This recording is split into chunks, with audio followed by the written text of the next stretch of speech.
Welcome back to a Wildermyth tale. We are still working on Eluna and the Moth.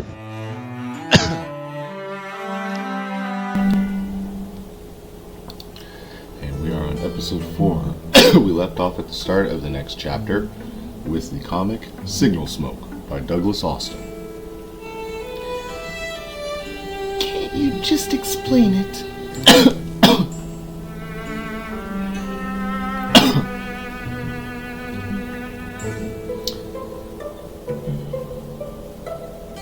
I trained myself up here. It's the first time anything like this occurred. You'll want to see it. Forgot what a hike this could be is all. Tarwin's starting her transformation. But the glow is still out there. See?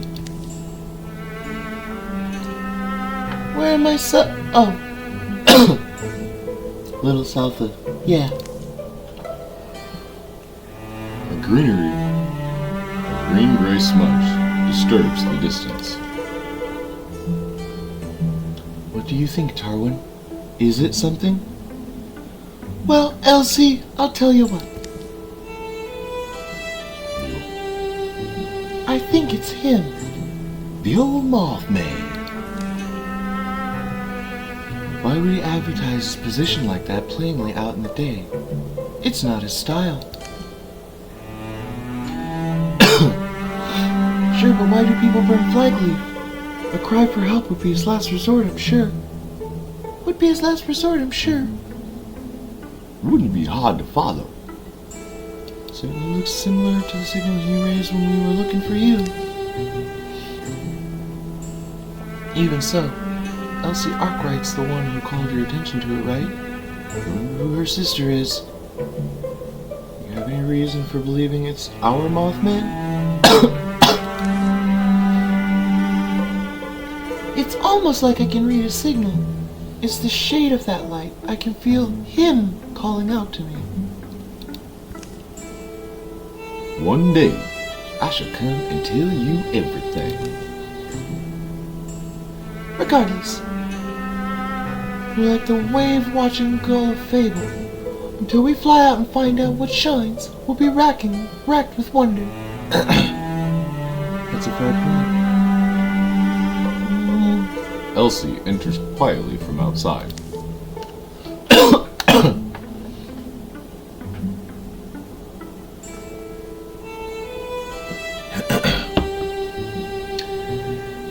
Perhaps it's intrusive for me to try and say anything, but this Mothman, his intervention is what led to my rescue, right? And the others you saved? Let me go. I've been training for this. I owe it to him. Elsee! I'm leery, being lured around again. But you're right, Tarwin. Confusion kills. And that's all we'd be left with, sitting here on our hands. Did you hear me? We did. Yeah. I'm ignoring it because it was a pointless suggestion. But Armbara, she's ready. Elsee's experienced things that might have broken any of us. She's survived. She's worked and made herself strong. We don't have to send her by herself, but maybe it's time to bring her along.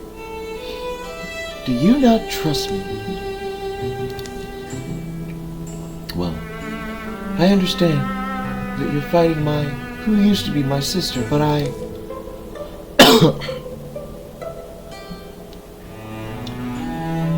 I've grown up in a different world than you. You fought the battles, yeah, but us, we all suffered.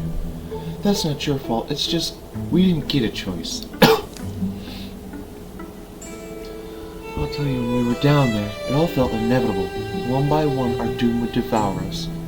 turn us into monsters. But my memory of that time is blurred. I remember the hideous blue light, the hidden purple door, the smell of rotten leaves, my sister's voice.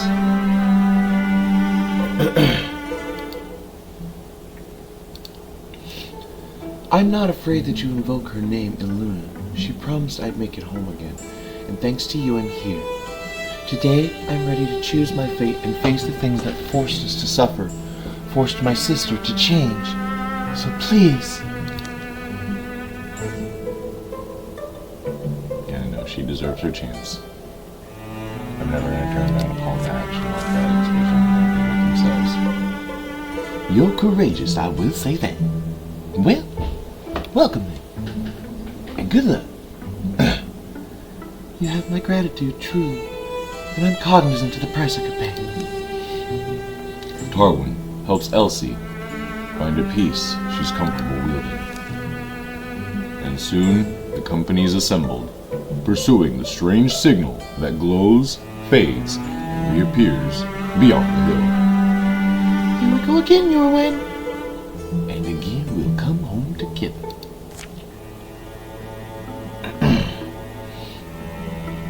So, save the Mothman. We are a ways out from the territory. We gotta get over here to save the Mothman. I'm sure we'll have to explore all this as well. So I'm going to start, and I'm gonna send a couple people down here to build the stations. Because after this, we got one more chapter. This is like the chapter before the last one. This is intense.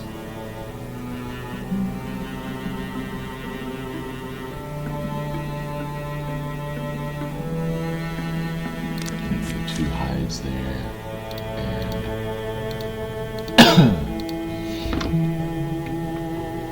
and we'll send Onbara and Einlin to go build this station. I'm gonna send, let's see, Harwin spell thread. I could use more of both hardwood and spell thread. For this, we're gonna send Tim and now Elsee. So that's gonna be party 2. Party 1. We're going to start this adventure off.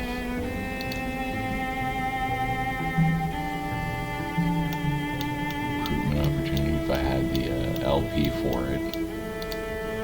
We're going to start scouting we're going to have to scout here too. We're going to have the parties move from 2 sides. So we're going to start here. Just so I can secure it, because any invasion is going to come from there. This is going to be party 1.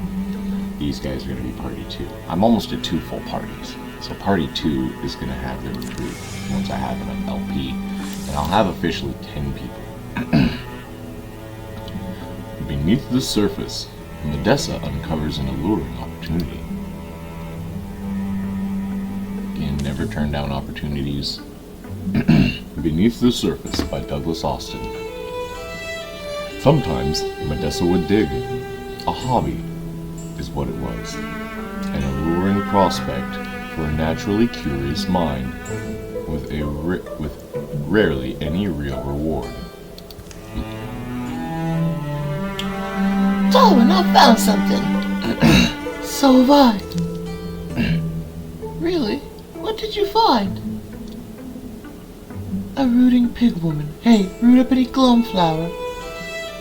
Almsberry healer. The Almsberry healer sending folks out for her.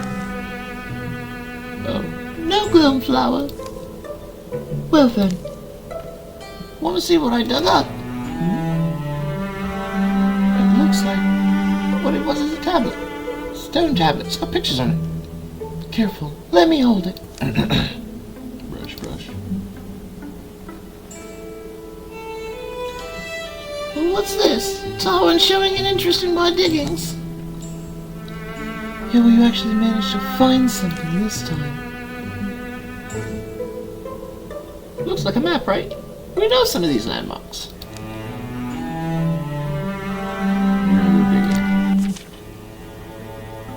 The rivals. So it's between rivals, huh? Alright. Well, Hemshay, being on edge after her sister wandering off, probably wouldn't leave her sister. But I also don't want to leave Kelter and Yorwin without any ranged cover, so these two can go by themselves and have some rival time.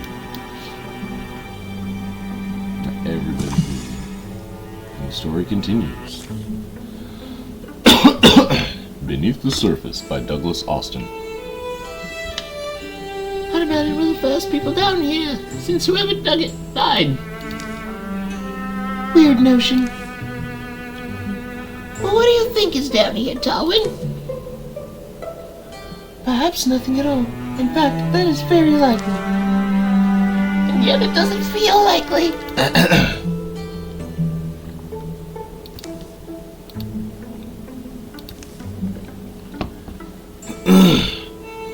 When one of them needs the rasping and one of them doesn't. You do kind of feel wonder, though. How many places like this echo beneath our feet? How many do we walk over in a day? Oh, dead end. My voice is still waking up for the morning. So even my normal voice is extra deep right now.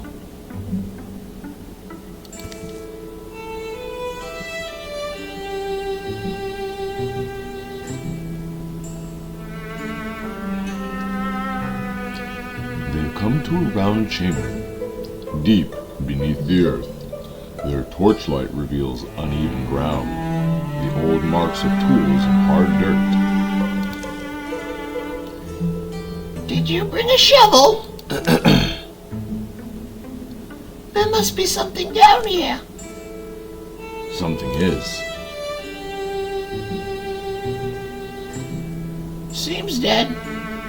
These things can get active real quick. Dig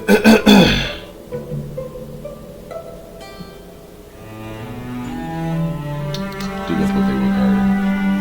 If we gotta fight it, we gotta fight it. Oh shit, it even took something from the Morthagi. Hell yeah, they got less armor. They keep digging, digging, and digging.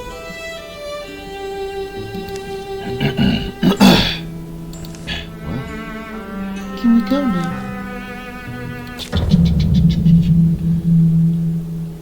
they turned on. So, 2 Sommeliers, a Watchman, and a Spectic. It's not a bad fight.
after this, I might have to take on the Morthagi campaign. Because now that I'm conquering my Thrixl aversion, it's only right that I get revenge on the Mothagi for destroying one of my parties. So it's gonna up her retirement age too.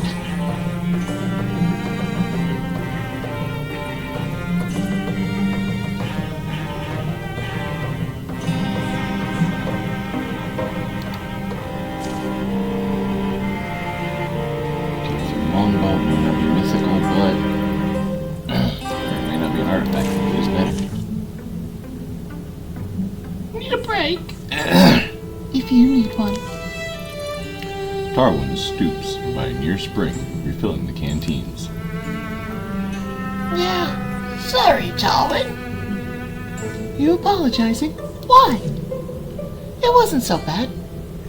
Really? Sure. So yeah, why do you suddenly look so limp? Well, just wondering what could be buried beneath the 3 bone guards. Could be anything down there. Should we go back? 7 more years to her retirement age, and she's now a bronze horn hunter.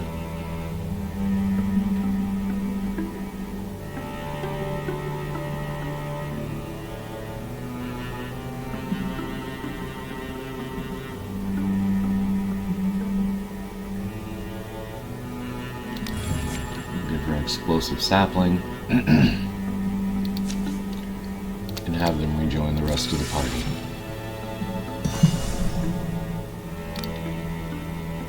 So, Kelter, his retirement age now, by the way, is 55. We're definitely pushing it. My man's is 42. Odessa is 50. She's 5 years older than Kelter. And her retirement age is 72. Man, this one's up for it. She's like, I'm here for the adventure. Let's go.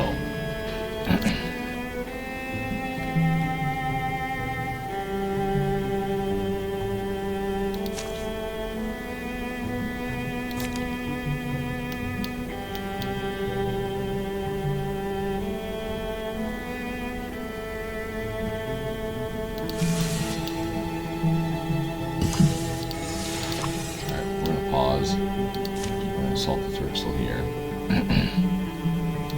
But before I do, I'm gonna tell these two,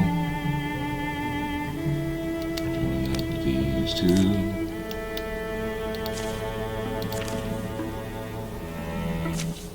A Poem at Dawn by Quinlan Tessa. Parenthesis, Quinlan the Clouds, exclamation point. Mist light ribbons the forest as though trees were window blinds. It's the time of day when most taken breaths are the yawnings of dream clingers, and even the sun lingers in sleep. But this morning, at the very crest of the woods and the hills, a certain pen-tapping poet sits alone. Seriously, can't a girl get one good stanza? What am I looking for, I wonder? Maybe if I... Boom! Ah! Why do you do that? Were you spying on me? Or maybe not quite alone. Of course I was. What are sisters for? Tarwin is clearly not amused. I guess I'd be lying if I said I haven't done the same. So why are you up? Kelter kicked me in his sleep. Now come on. Tell me what you're doing out here. It's gotta be something embarrassing.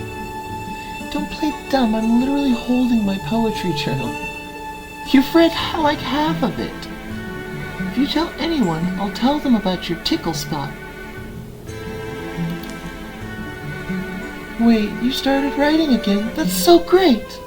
Why now, though? It's so early, you dork. Why not wait till after the fight? Our words are quick to age, quicker to die. I want to meet mine before time tint dresses them up to its liking. I want to get every scrap of sunlight there is in a day, every day.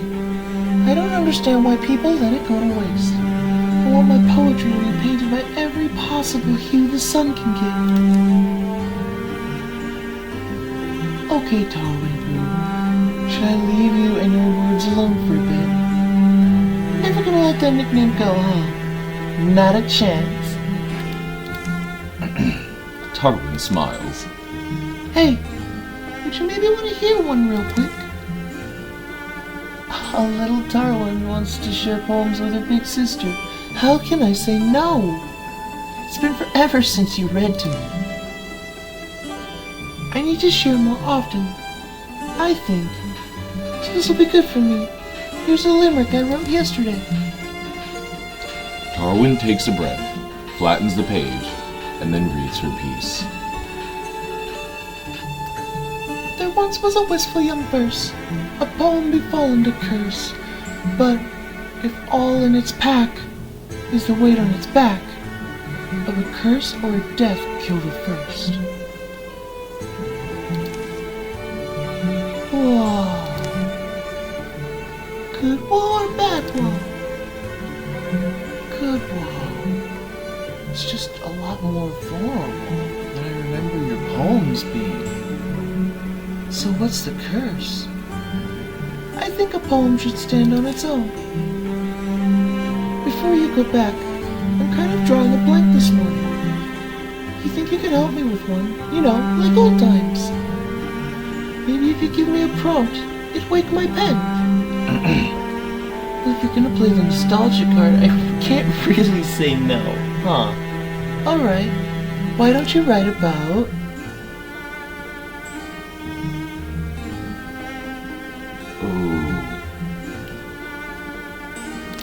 Something she was.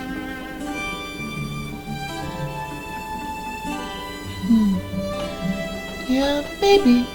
I know it's important to carry the past into the future. I just always seem to get stuck in one or the other. But with you here to balance me out, it's worth a try. Thanks, Accident. Do you have to call me Accident?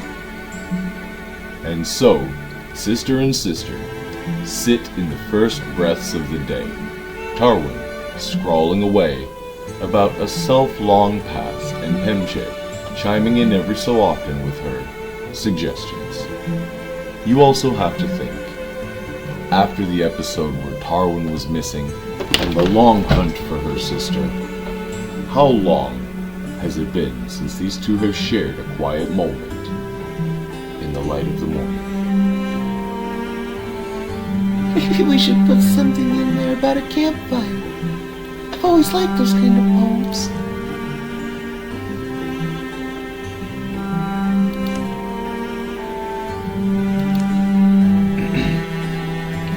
Sun and horizon pull slowly out of their kiss and part ways, the promise of reunion humming on farewelling lips, and not a moment later. And done. Oh wow, the sun is up. Already? Should probably start heading back. Probably. Can I see the poem first? Wow, asking instead of stealing it when I'm not looking. Who are you and what have you done with my sister? I've decided to call it, Why Do I Crave Something New? Dawn becomes day, and poet becomes sorcerer, trading pen for wand and words for action. Tarwin rereads the poem and sighs. In those twirls of ink, she's faced with all the change inflicted on her by the passage of time. So she asks herself what matters most. Whom do I wish to be next? And the selfish mystic by her side got to see beyond herself for a change, and to her surprise, found she liked that feeling. They both get a plus 0.5 potency, 10 points of romantic for Tarwin, and 5 points healer and poet for Tarwin. One dawn, one poem, one familiar face, and Tarwin finds herself hand in hand with her past.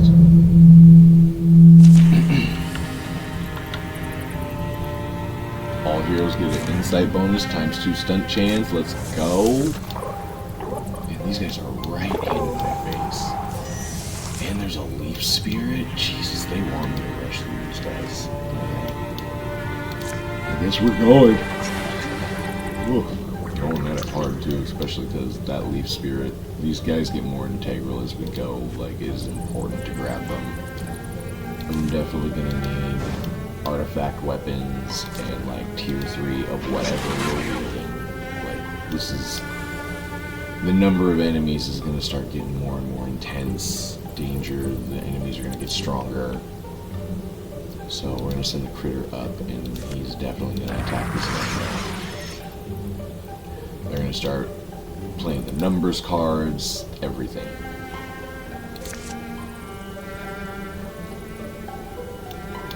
So we as a party will have to be ready.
do the leaf boomerang, because I'll typically need that if they get in close to her.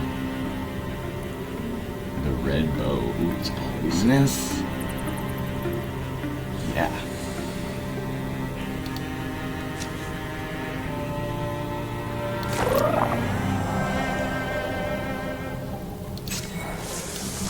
She's set up to flank now.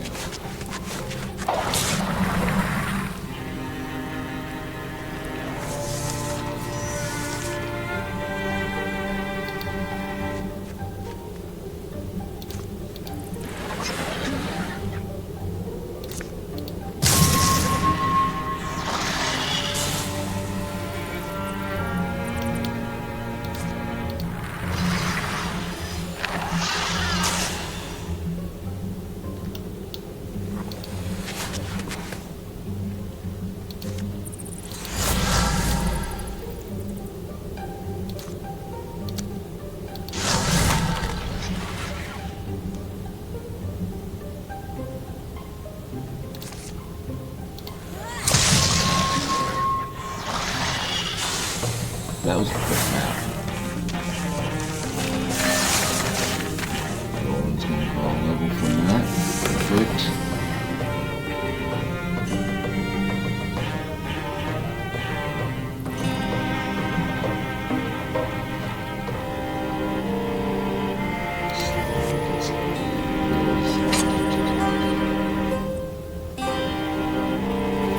Tier 2 warflow. Let's go spell damage.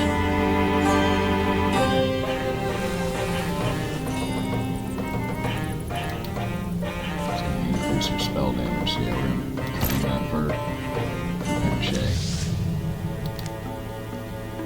The Thrixl Scorers now have 25% more health.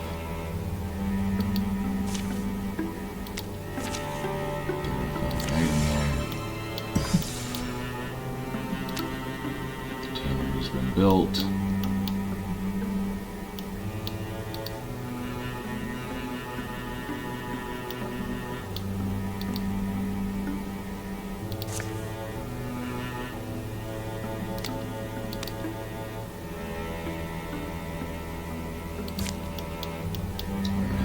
Secondary party come up here. They're going to explore from there. I'm going to clear out all this area with the main party. Resources for next chapter. Stunt Chance Sash. Start equipping the new girl. 19-year-old warrior is what she decided to be. Alright.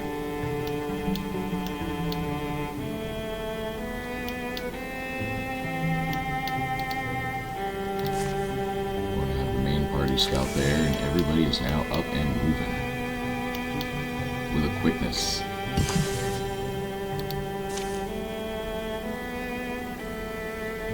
Look at the resources. Fabric, 2 heartwood, hide the spell thread. I'm old, that's fine.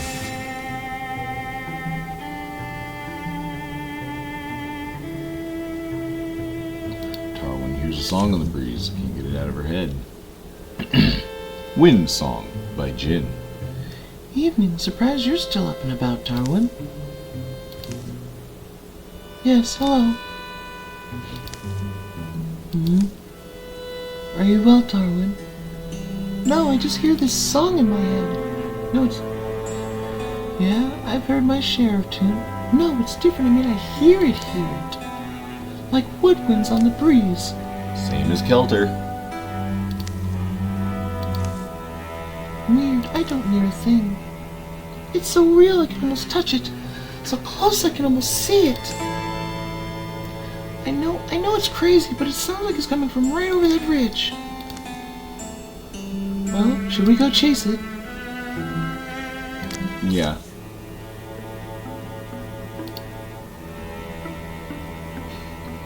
And for the sake of fucking nostalgia, we'll bring Kelter along, because he knows the song.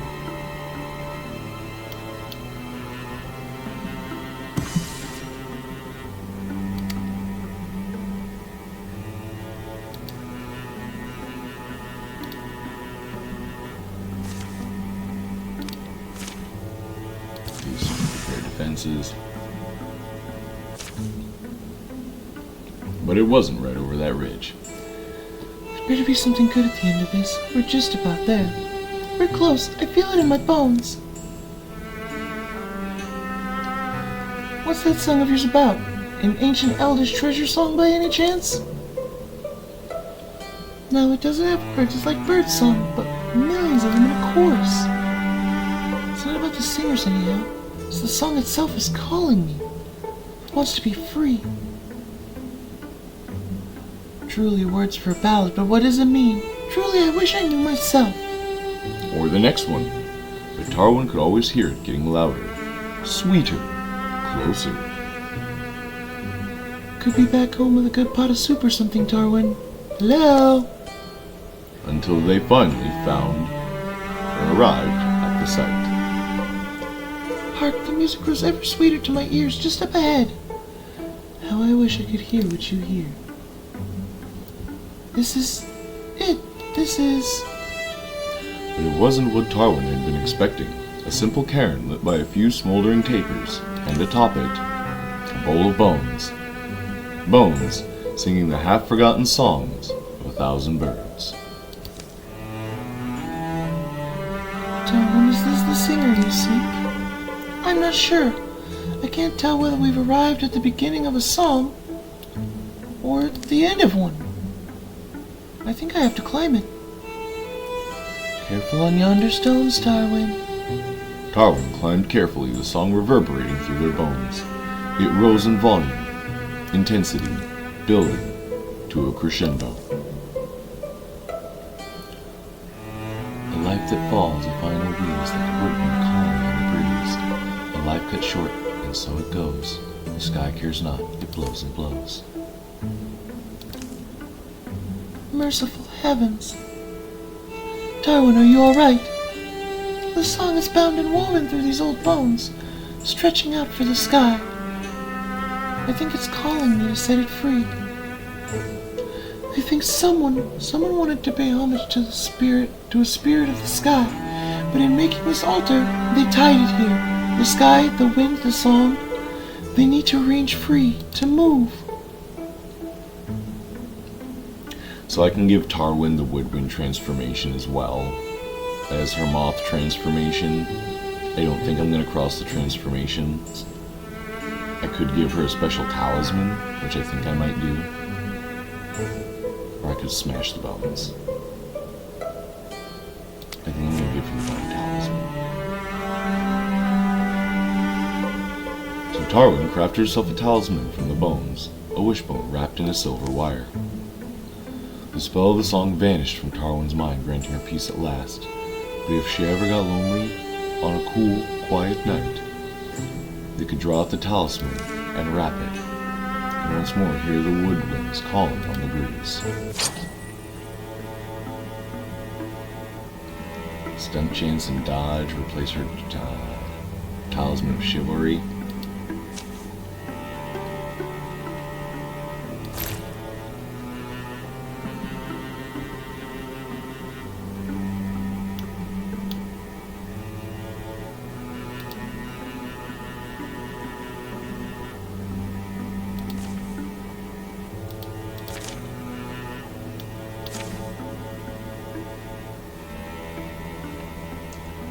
Reclaim This Place by Jackson Wagner and Douglas Austin.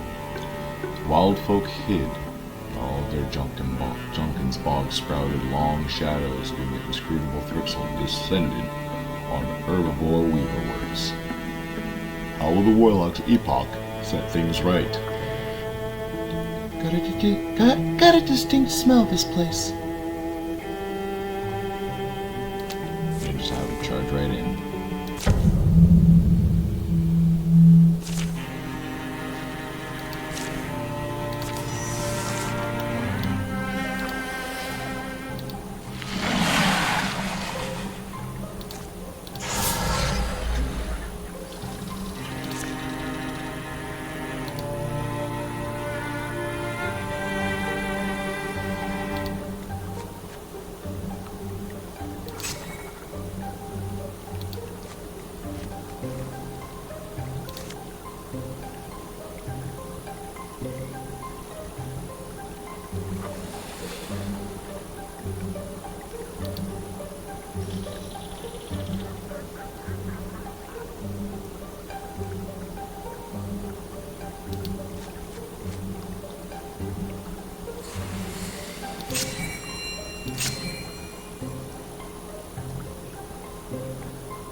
Definitely was not a lucrative turn for the enemy.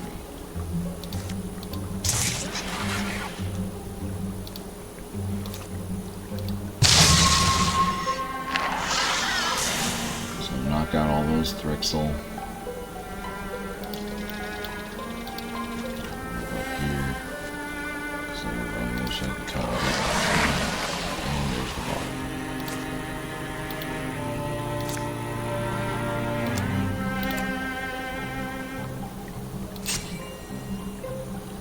Man's got some range because that woodwork. He attacks hella far. Set him up with the build that gives him bonus attacks and Guardian. Ugh.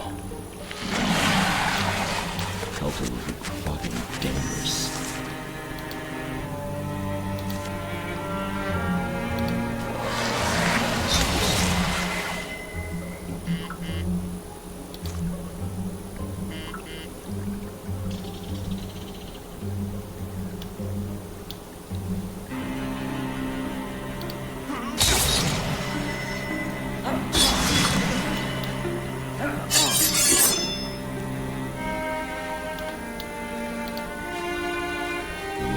Construction up.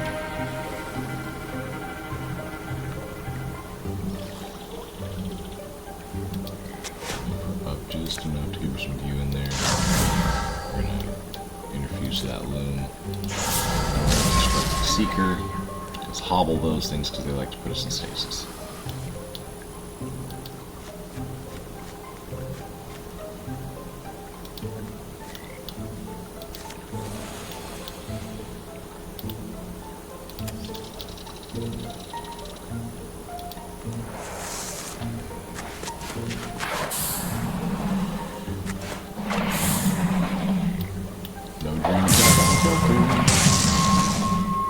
Ooh, yikes. Ow. Not yet. Amazing Grace, Part 1 by Stanford. The world still needs you. I still need you. Who are Kelter Woolley, don't look back. And no matter what happens, continue to push forward with grace.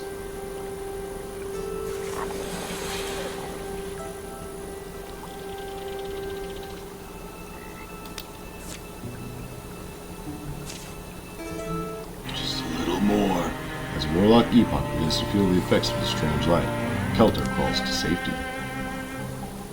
Elsewhere. Brother, welcome back. I can't believe you just did that. That man Kelter Woolley, you really believe he is worthy? I will never give up. Yes. My man's just got some divine intervention, like he is now a chosen of the gods. Let's go. Shout out to Kelter.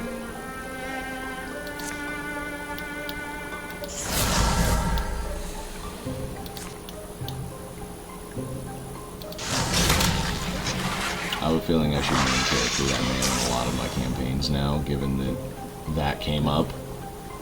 It feels right.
hero. I'm happy we did that. Right? So much can result in so little text, with a heaping portion of violence. We should solve all our problems this way. Oh, we already do. Sorry. Tolerance growing stronger.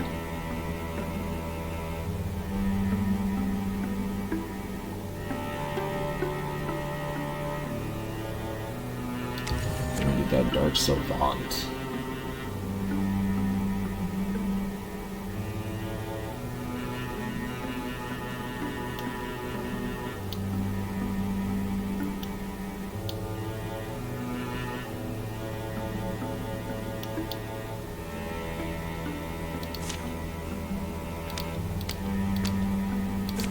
So Celtic didn't even have to retreat.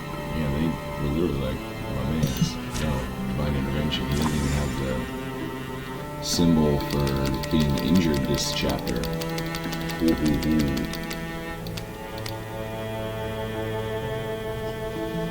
That's why.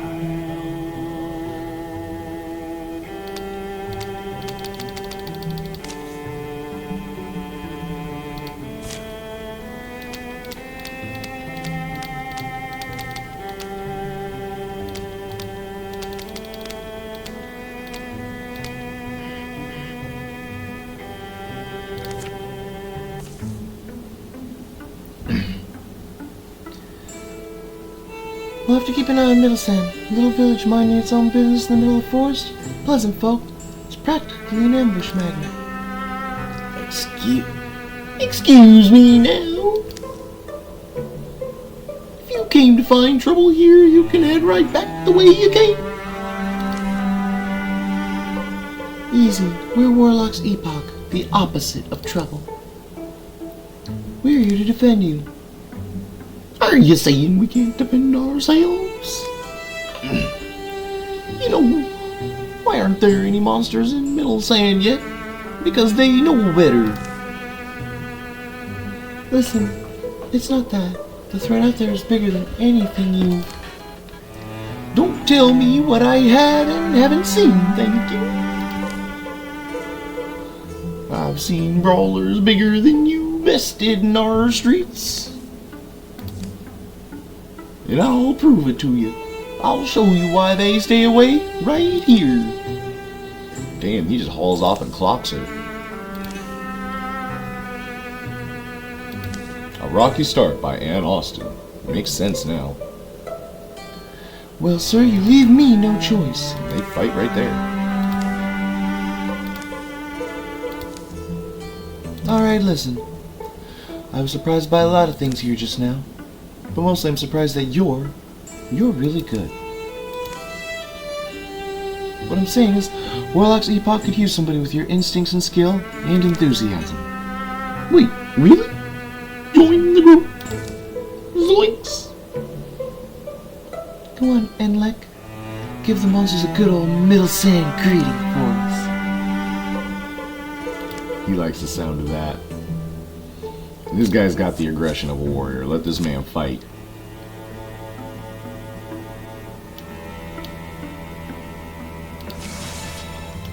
Like, my man's is not playing nice.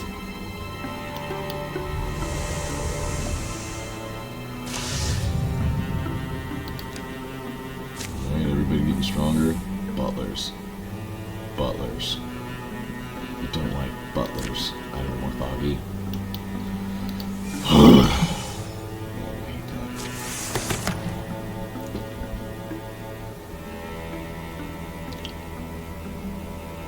Oh, Juggernaut. That you know. Alright, we're gonna scout there with the new party.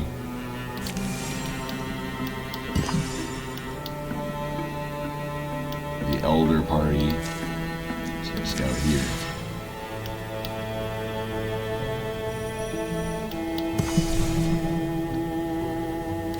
Moreno Wilds have been discovered.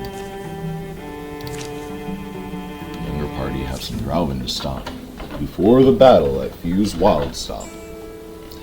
Be careful by sunshiny days.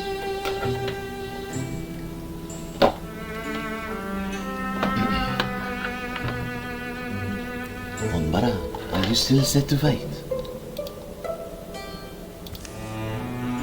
Do you need any armor? I think I have an extra bow around here somewhere if you want one.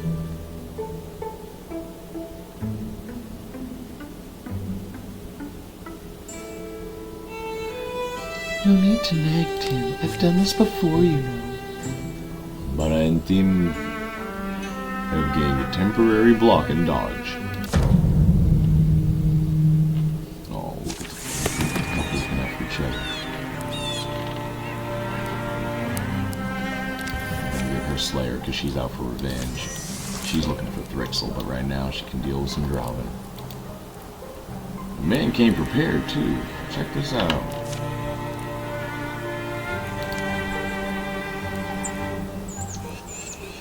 If that's humble beginnings, that don't look like it. He got Morning Clay.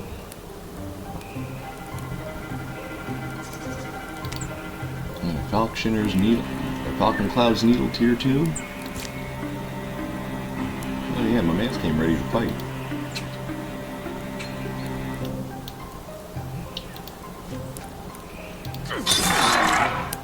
I don't think this new generation is playing around.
Party's not doing bad. The Drowvin are still pretty beefy, and they do hurt if they get hit. That's why you gotta play smart. Should keep everybody walled up. That's why I got healing abilities.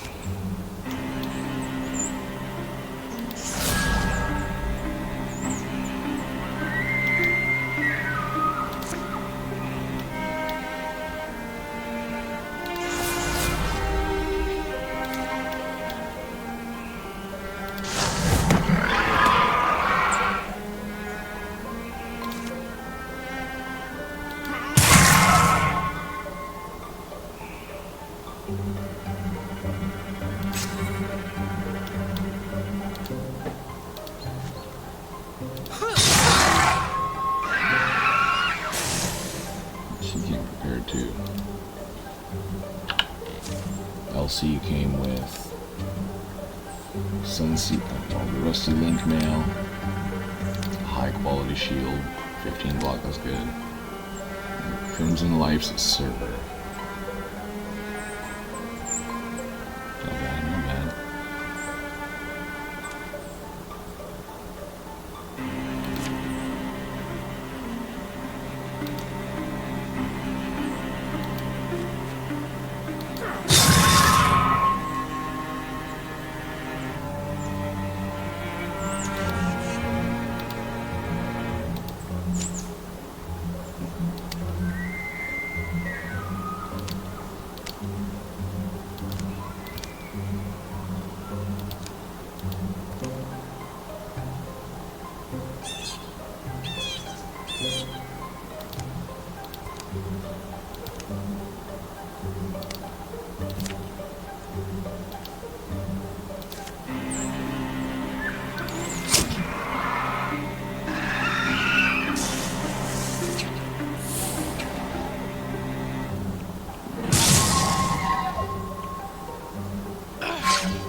Because I'm pretty sure he's got some kind of ability to make some extra tank damage.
After the triumph of Fuse Wildstop, we're so connected by Dave and Jen Allen. Princess Elita.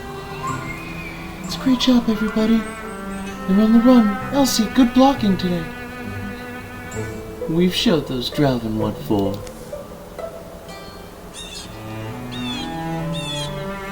I guess we got a lot in common. Even we're both warriors and all.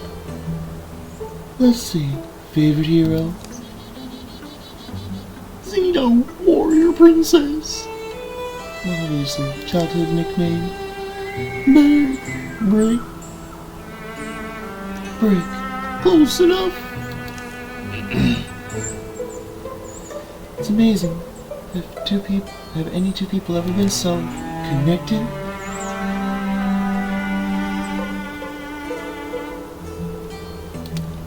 Of course, and I'm better at it than you. Hey, you two, knock it off. Save it for the next fight. Or not. M2. Yeah, these two have a rivalry. They had a rivalry brewing the whole time. Because you gotta think, they met and started fighting first thing.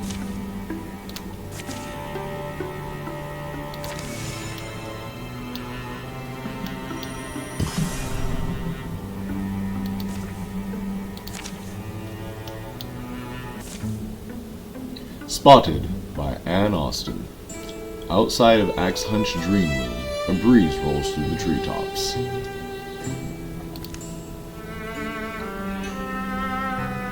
potential costs. Everybody looks. Why is it wherever I stand, the smoke follows? Law of the wilderness. The campfire always picks the chosen one. Let's hope the wind keeps up. Anything to mask our approach is welcome.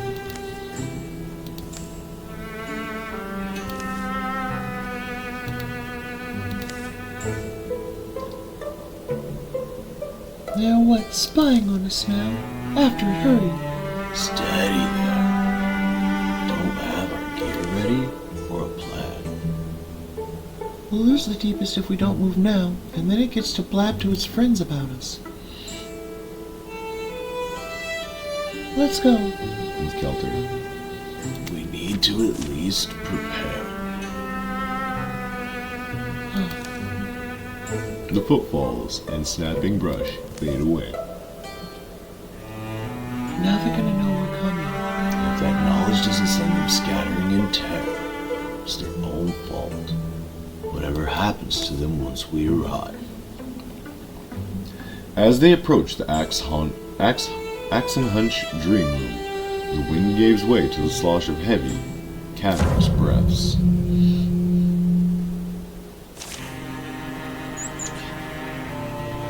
All doors begin combat open. A water spirit.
else can come over here and kill these guys.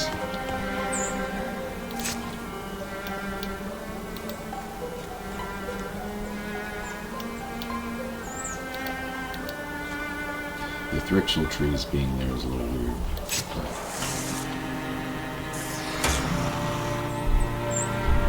I like these cross-enemy stories that get thrown in. I thought we were going to potentially run into like a deepest Thrixl-like story.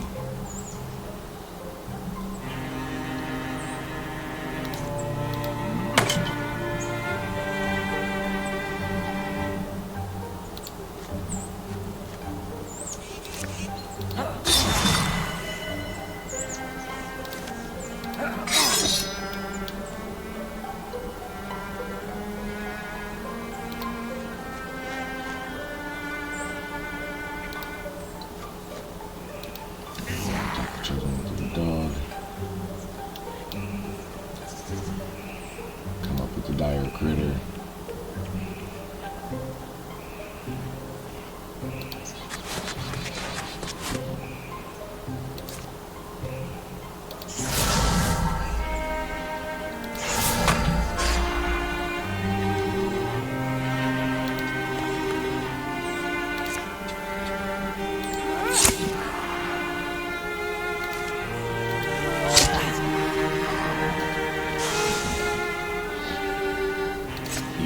Deepists are one of the enemies I've never had to really worry about. I just don't tear through these guys.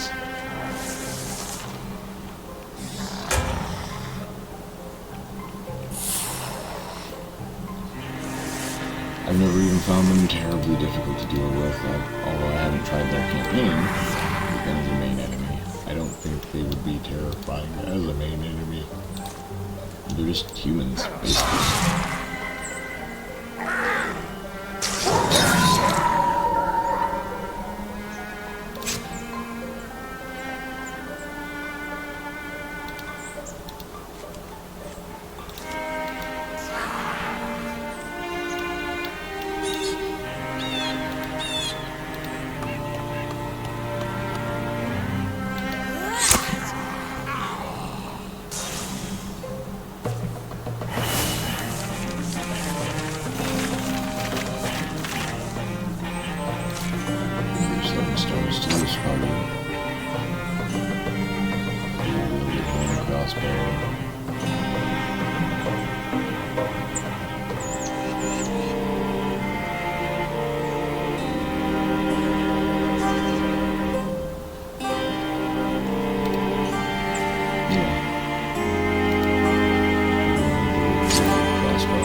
Faster.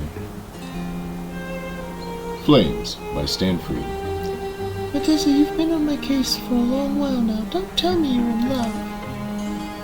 Me? Me? Ha! Do you think I'd ever fall for a girl like you? Well,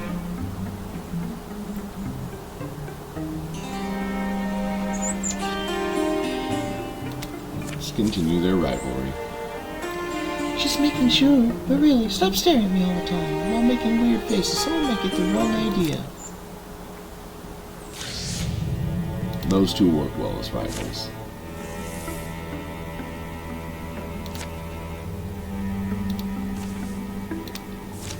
We'll find the item. Just find the item.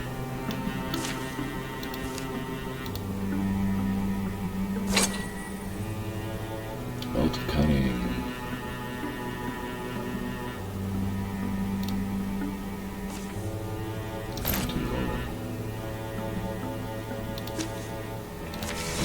Next scouting mission. Site secured. Fabrics and spell threads. Bracelet of Courage.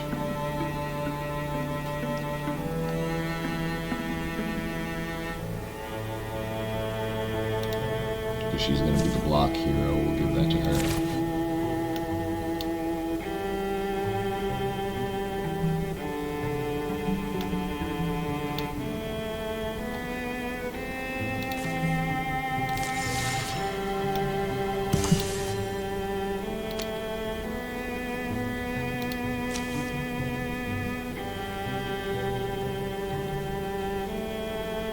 Let's see. Willows, Heartwood and Hides.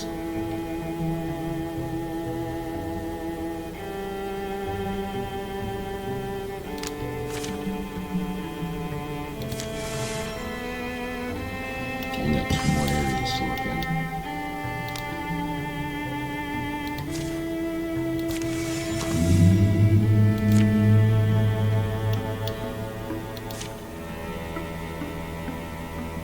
Thrixl incursion. I forgot about this area down here. There's 2 of them?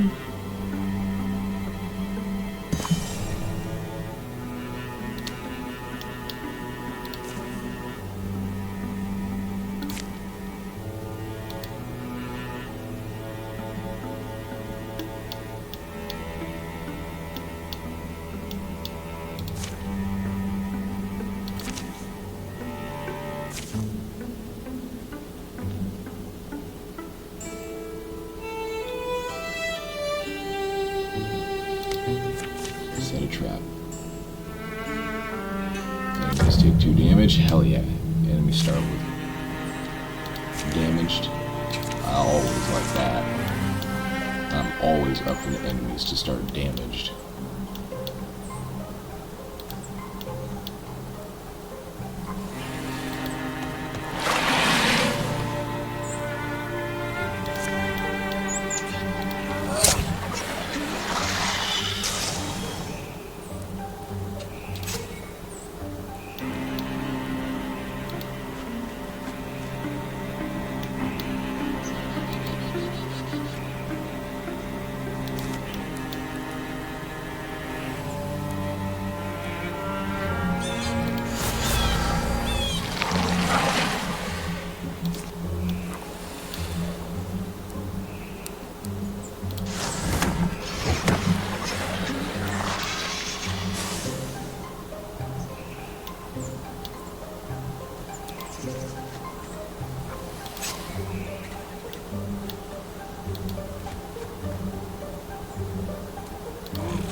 takes care of the Thrixl incursion.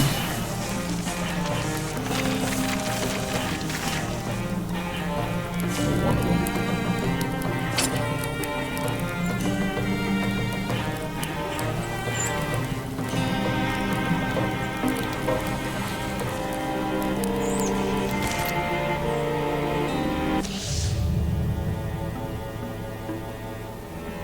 Successful tactics target mine.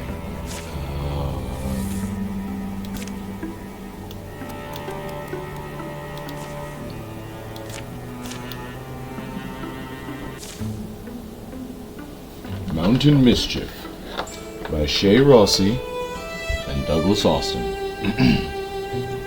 A twisting path takes them up to the high hills and finally into the company of the local peaks. Breathe that in. Mountain air makes me remember things. Does it? I used to, there were things I used to collect. Not stolen, obviously. But just things people lost. Kept them in a cave in the mountains. Landslide buried it one wet summer. Waste of a good hoard. For 20 paces, the only sound is the scrape of their feet on rough granite. You'll have to tell me more later. Look at this. We know our direction.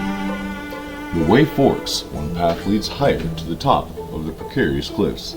The other path curves downward under the shadow of the high rocks.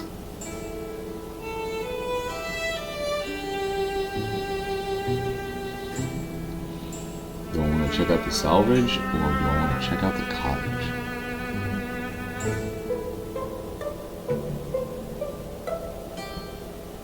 Let's check out the cottage. See any people? Chimney smoke? Might be out and about. Slender walking here. The path sticks narrow to the turn of the mountain. They climb and cross along the wind-carved rock. I can see why you settle on a peak like this. Quiet, austere, yes. Also just beautiful. Watch your step, love. Mind a break. My legs are killing me. Remind us, however strong we get. Remind us, however strong we get, we can always improve. You are the absolute worst. Oops.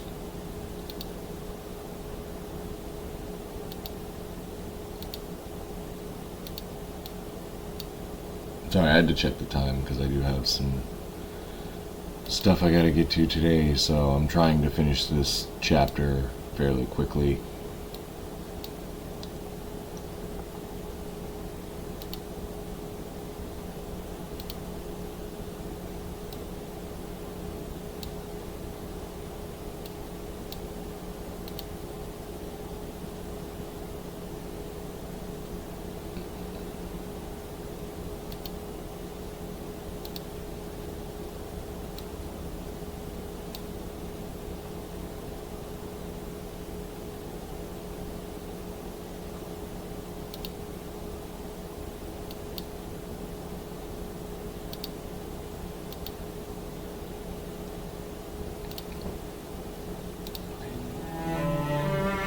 Pipe down, you deuce.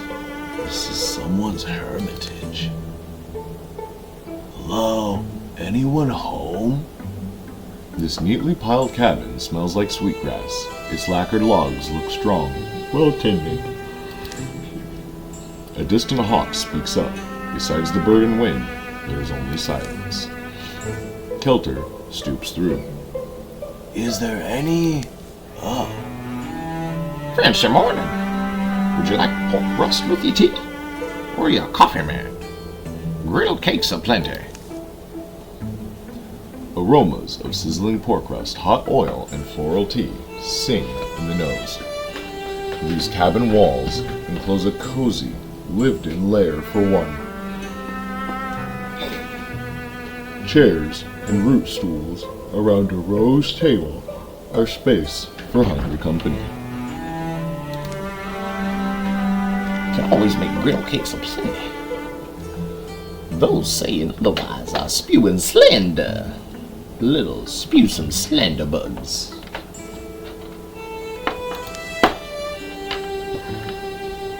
I'll have to wait. I'll have a wait. Sorry. Who are you? We're just passing by.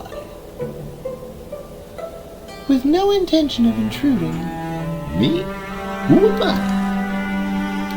They call me The Warlock of the Mountain.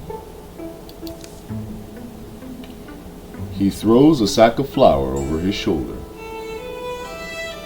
But I'm alright. Well, Dwinfar Arrow is what I was born as. I'm a mischief maker mostly. I guess my hairdo says that clear enough. Anyway, mischief's not all I make. Famously, I make wonderful golden brown griddle cakes. For those who solve my fizzy bugnid puzzle. The Thrixl Bugnid puzzle is about to commence.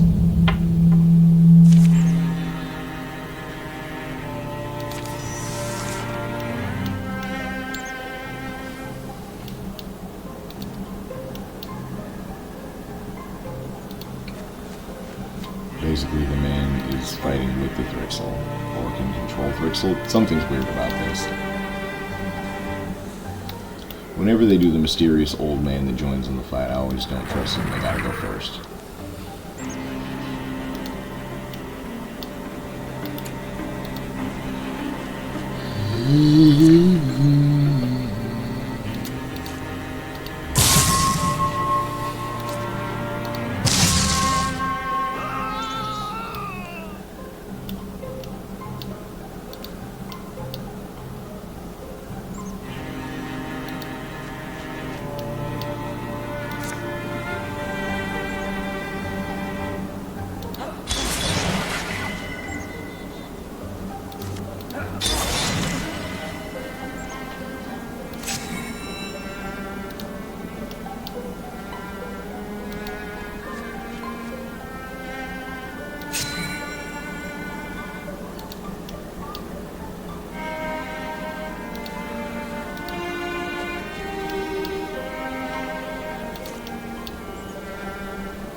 They haven't interviewed me in like a little bit. I have to get the babies up, and I want to get this done because we've only got 2 more episodes, and episode 1 of season 2 comes out on YouTube this week. So I want to get the season done before the YouTube videos catch up with the lives.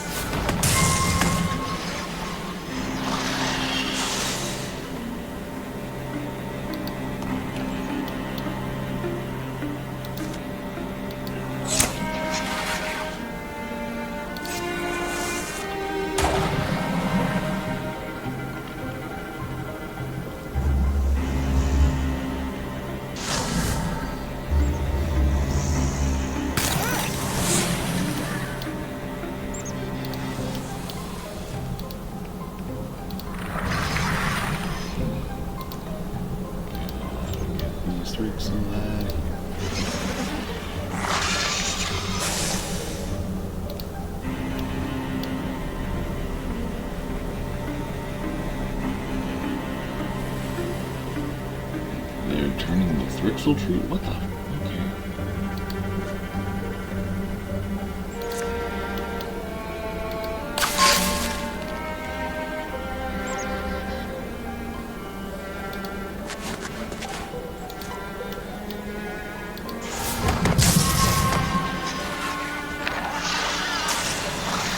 It's a twofer. I think we just have the 1 left, which would be awesome.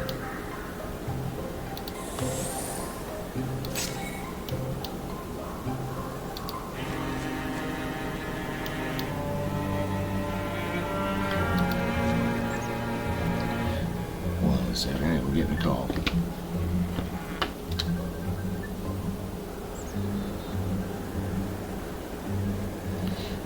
Well, good morning. I am currently in the middle of a live stream. Oh, shoot.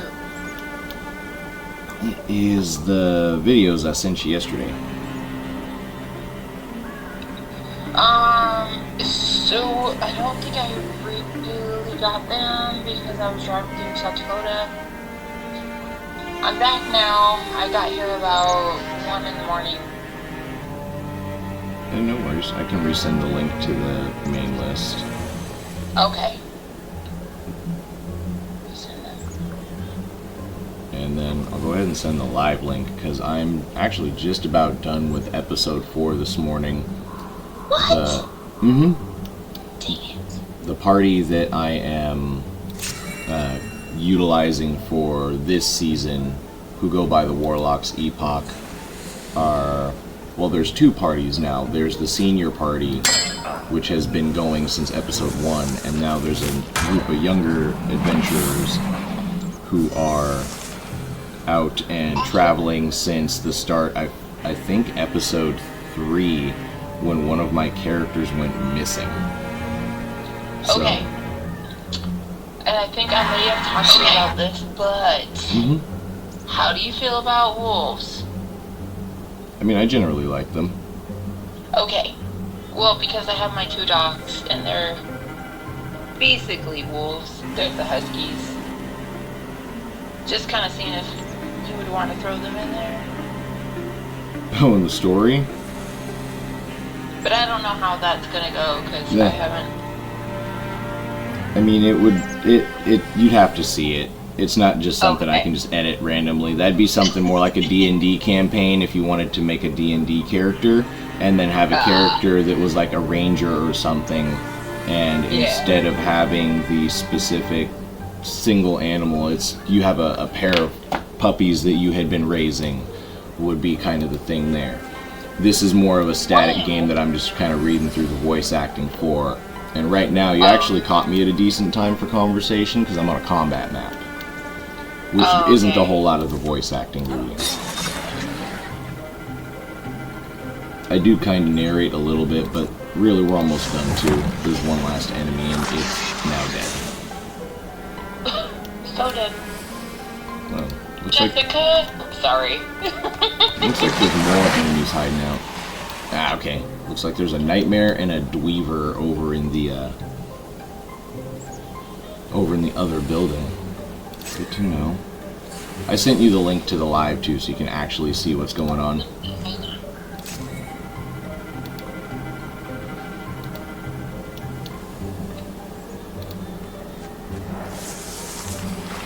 Did you send it on, In Facebook? Messenger. Yeah, okay. Give me a second. The second one is the live. The first one is the YouTube playlist with all the other episodes. Okay. We're going to interfuse with that tree, and I'm going to see if I can't pull that scorier off to the side. Just to keep it from digging for a turn. Dude, I want to let you know this right now, and maybe I told you this yesterday, but you are like one of the freaking smartest of my friends. I appreciate that, thank you. You are, absolutely. I feel like I told you that when I first met you, like, you are. And love that about you, and you're also super kind, which is a big thing. I mean, I try to be, but I also have to warn people that it's my horns that hold up my halo. I know how you can get sometimes, and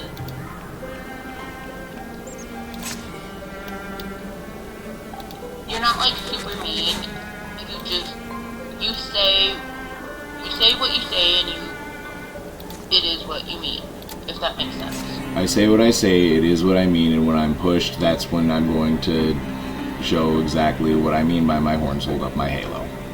Right, yeah, and I understand that. Monica knew that too, and that's why we've always been by your side. I appreciate y'all.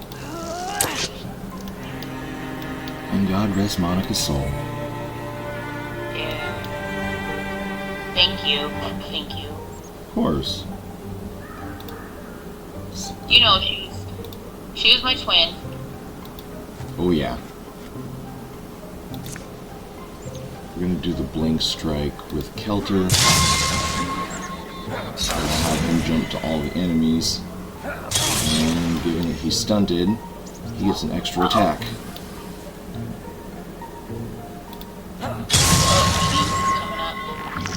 And there's a leap strike to end the turn. I'm trying to get to... You know how terrible I am with, like, technology? So, what's the app that I'm trying to get to? If you're trying to see the live one, it's Twitch. If you want to see just the recordings, it's on YouTube. Shoot. Because my niece, she's better at this than I am. Sweet, I hit both of them. How you feeling, baby girl? Send the dire critter there. Leave the bone collection or construction here. It is cold. Down goes the score here. The old one's going to take out the Dweaver before taking the pot shot at the Nightmares. Oh, he's not close enough. I don't know.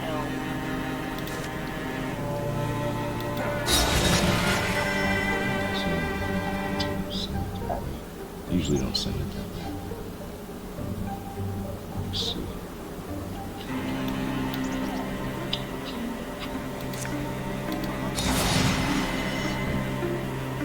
Okay, that's Osiris. 1 second, I'm gonna have to call you back. For some reason, Bethel School District is calling me. What's up?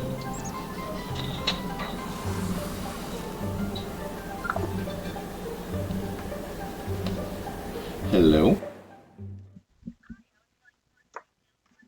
Speaking.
Sorry about that, everyone. That's why I'm also trying to finish up the stream for the morning. My phone's about to start ringing for not just personal calls, but job interviews this morning.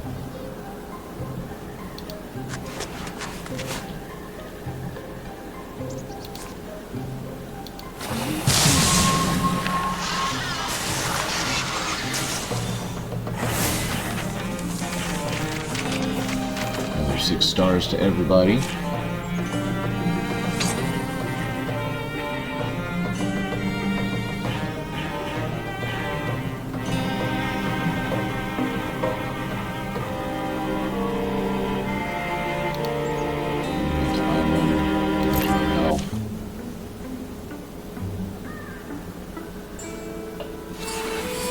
why Dwinfar Era, Warlock of the Mountain, drops back against his furniture.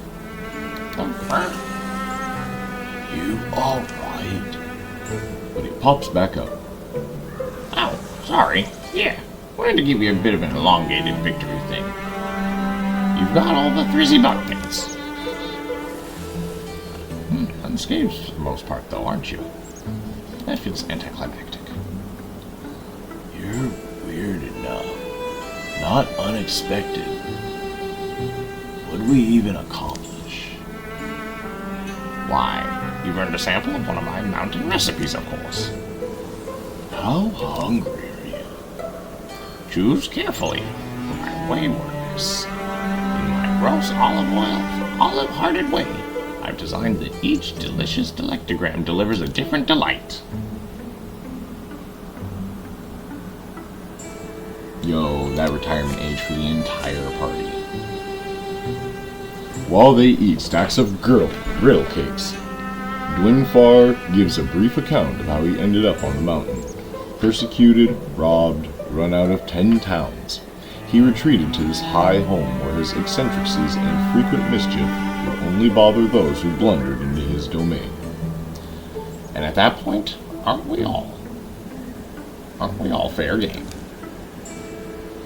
Here I splice my spirit with the elemental presence of the hill, rock, and tree.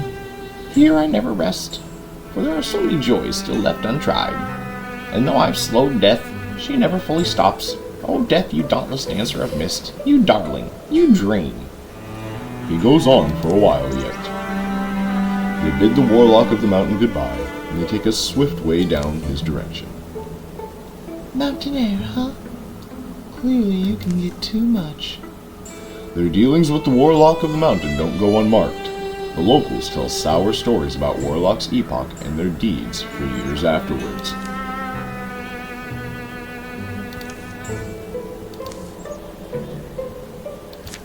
Damn, I lost legacy points on that. That's rough. That's not fair.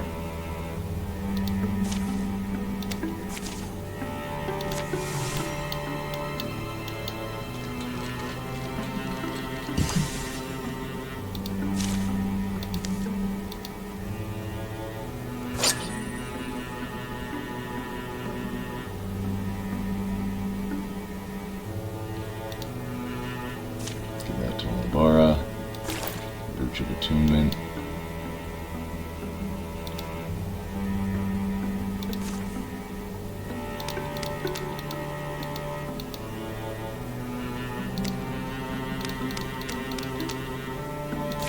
They were going there to protect the town anyway.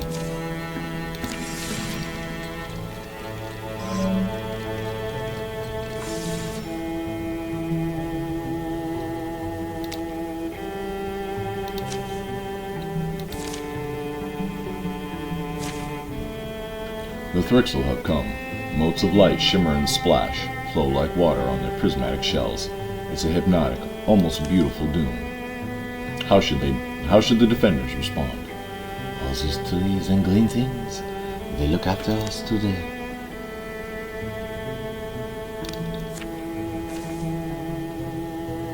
Unfortunately, disguising their paltry force becomes a clumsy mix of crossed intentions. Disorder reigns as they hurry to take better positions.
Sharp trap at the door. Send it out as far as I can.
Actually bad.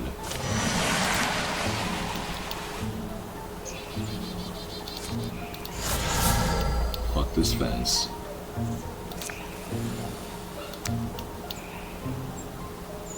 This fence is actually gonna get killed. And get my warriors out to go do their fucking job. Now go hit this thing. I was a little annoyed by that, sorry.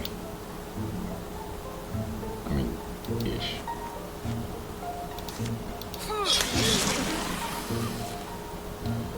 Alright. My warriors can actually get out and flip and do something. This one might be able to actually hit something too. Maybe.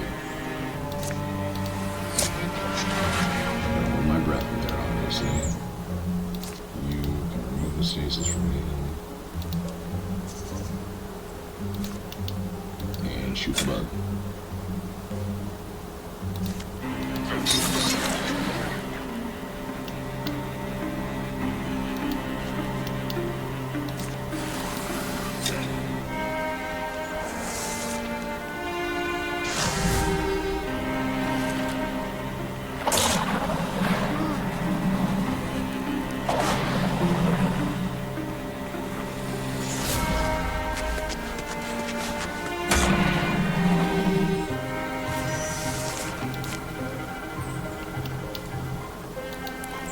Damn it.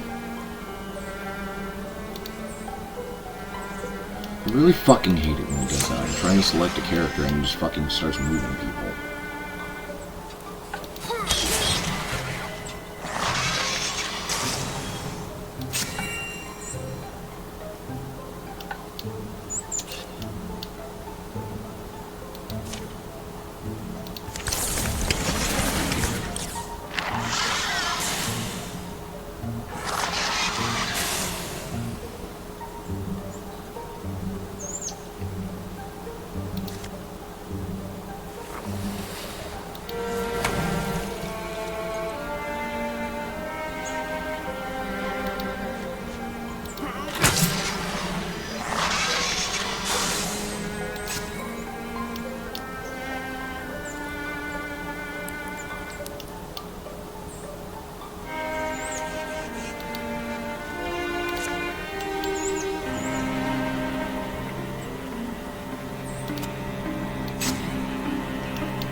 What's up?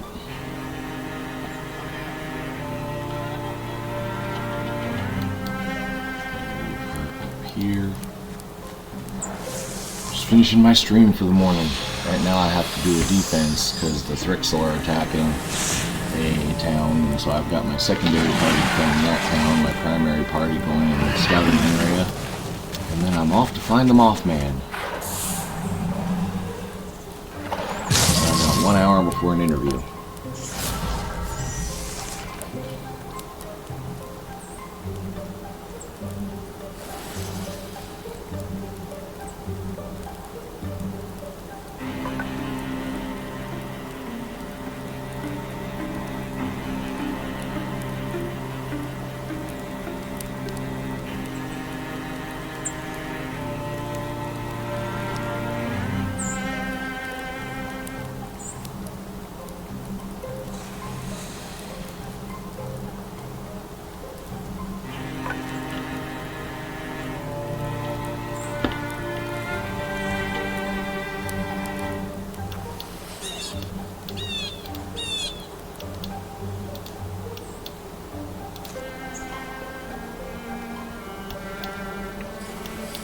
These things just move themselves all over the place. Okay.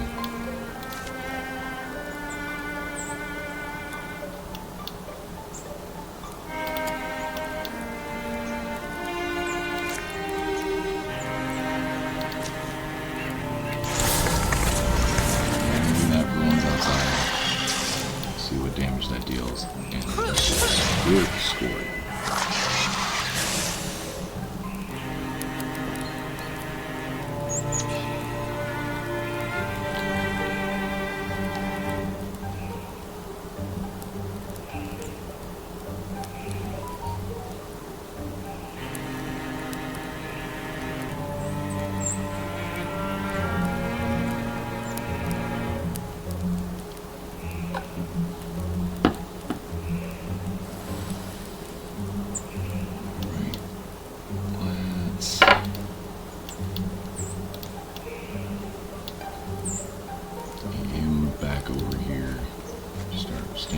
Some of these enemies. Let's back him up.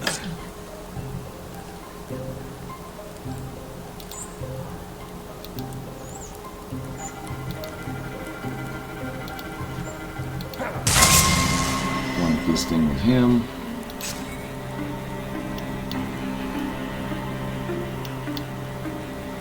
We'll swap his weapons real quick.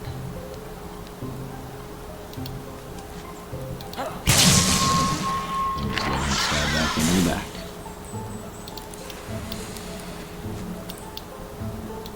You ready for Saturday, Reno?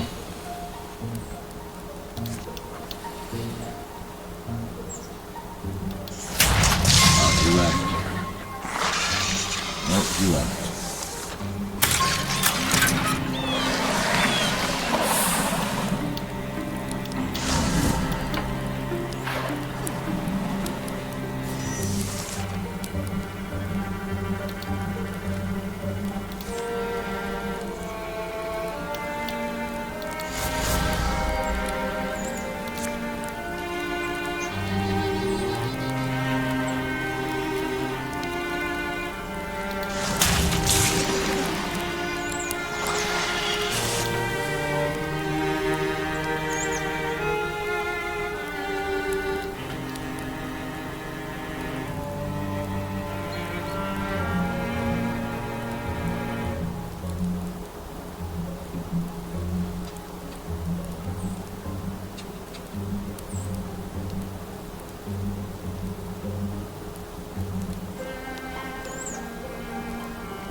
almost done with this encounter. I think we just have the couple Thrixl in the back here.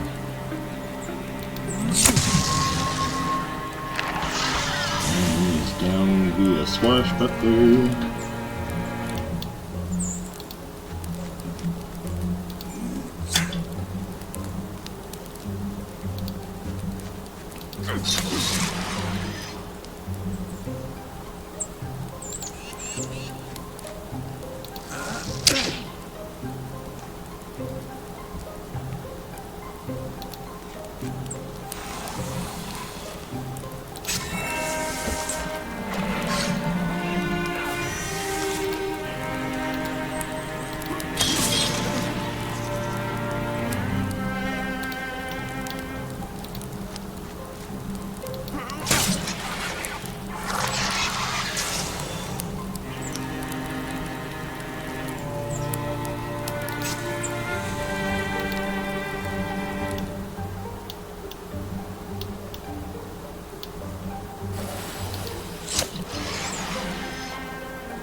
This is probably the last one too.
Pause. We're gonna clear. We're gonna have the younger party here. We're gonna have the senior party.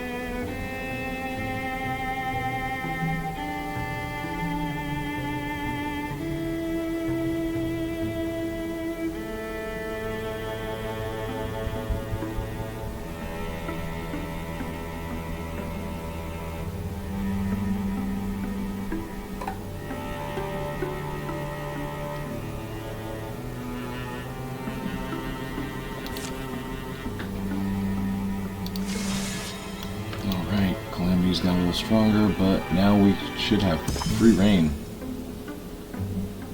Strung Along by Douglas Austin. The flickering signal had shown overhead just a few days prior, then it disappeared. I think we're close to where it was.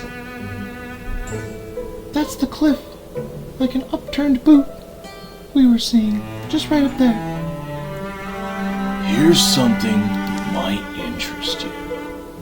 I remember the first time he made this mark. The Mothman's mark flashes a soft silver in the canyon light. He was here, and either moved on or something came and took him. Just then, another distant signal rises. Like someone casting a line over a dark lake. The journey begins anew. Oh shit, that wasn't even a place to find him.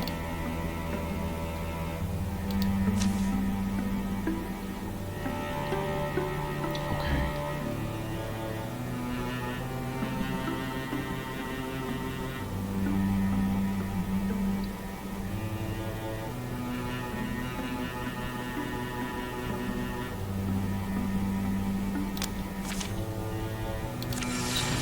location. We're still scouting down there.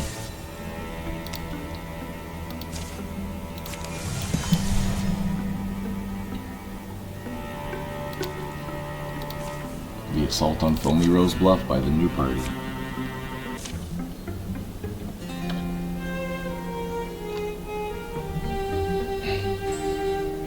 In some Thrixl infested. Okay, guys. Those eggs have given us a lot of trouble in the past. Alright, time's up. I stand free.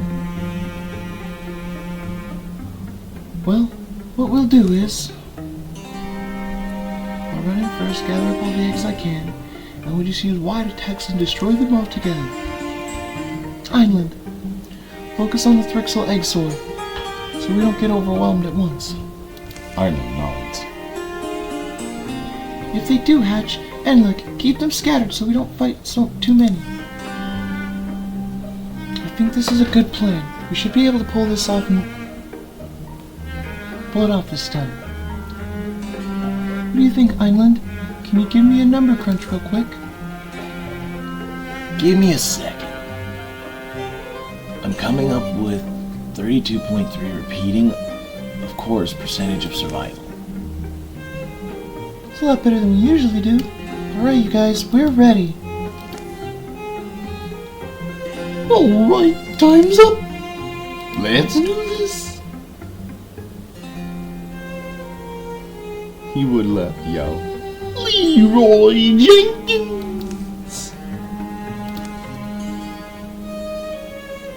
Oh my god, he just ran in.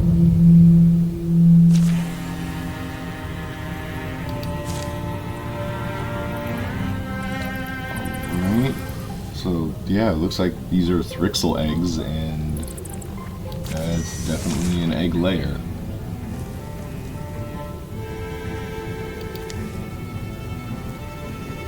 Let's go, let's go. Stick to the plan. Oh no, let's save him. Nice going, Enlick. It's not my fault.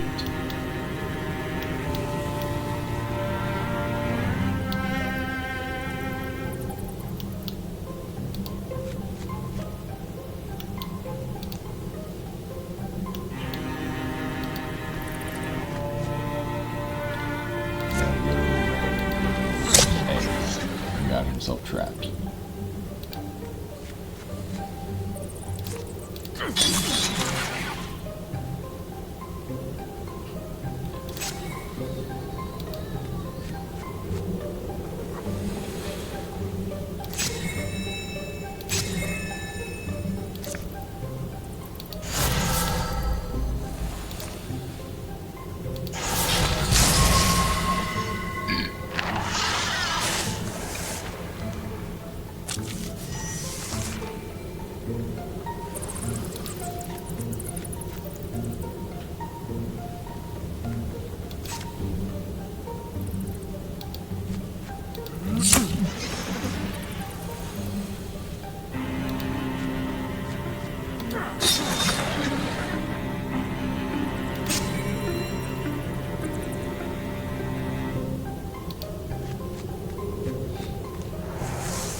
Spawning more of them.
some stuff. I'm gonna make sure he comes back and not go too far by himself because he is half injured.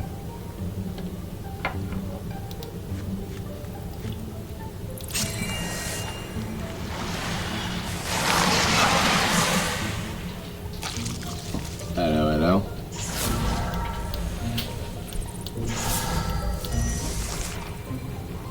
Just working on the stream. You ready for D&D on Saturday?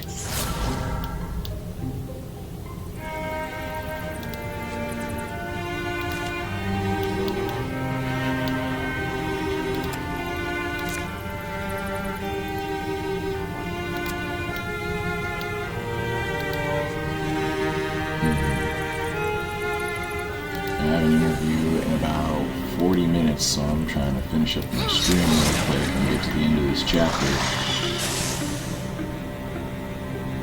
So I'll have to break up the chapter, especially because I am just about done, I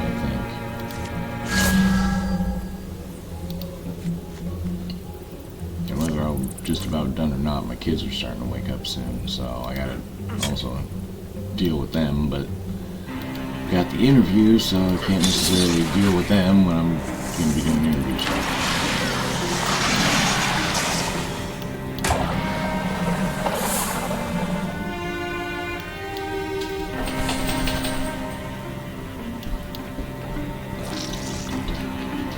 This thing's trying to spawn more flipping eggs.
So glad he's got high amount of health. Y'all have no idea.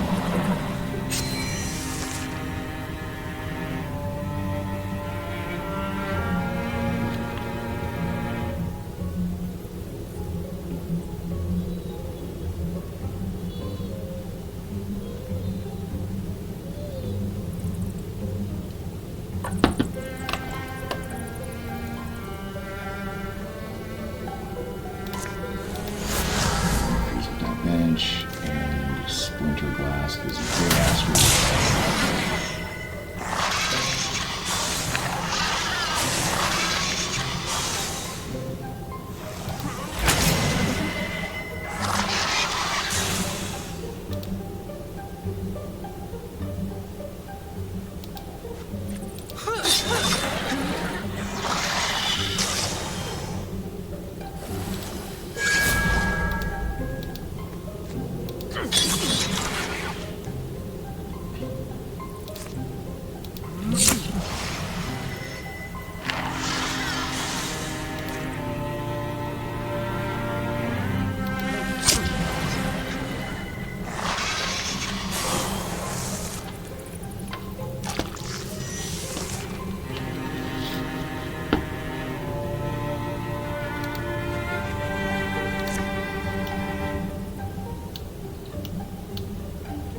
No more eggs being spawned.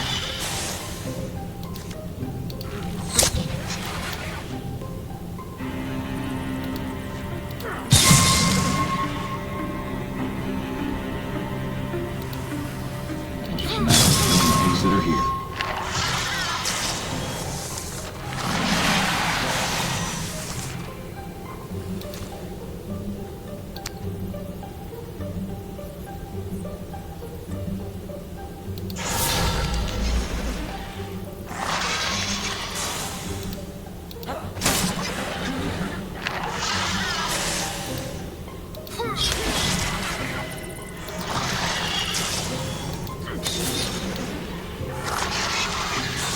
That was a rough one and a long one.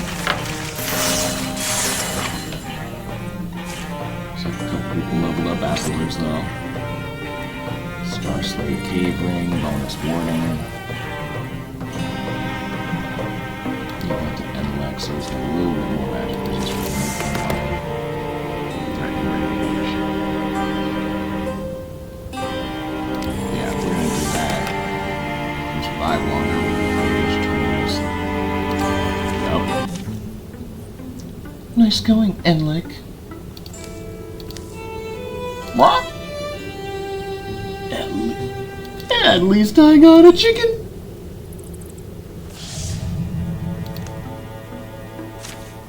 And now they get the Kinesthen regularly, so now the Thrixl can just keep spawning fucking monsters in the middle of the fight.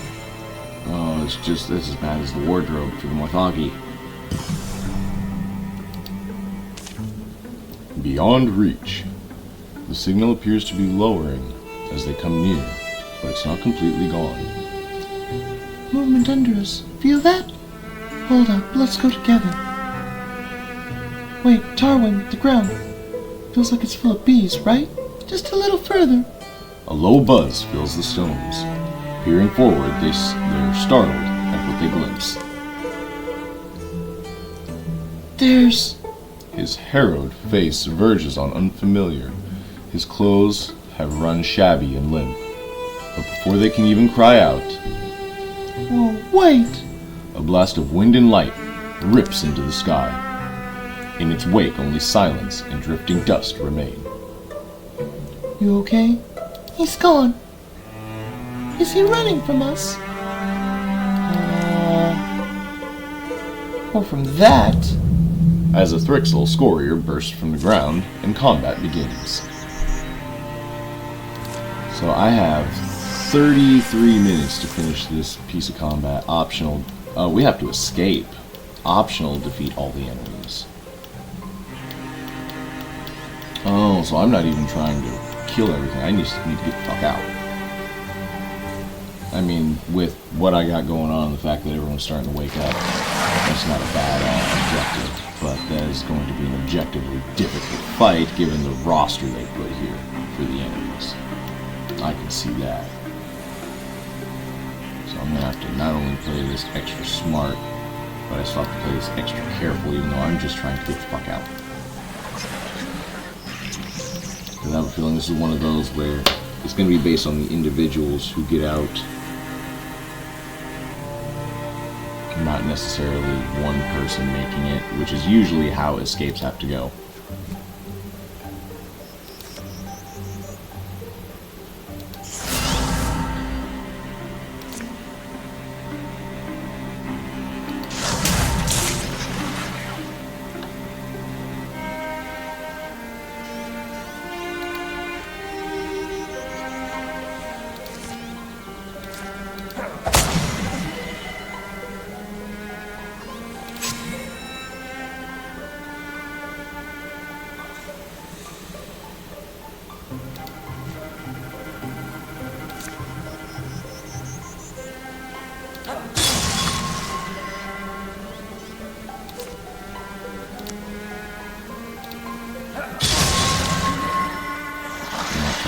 With that big strike, let's go.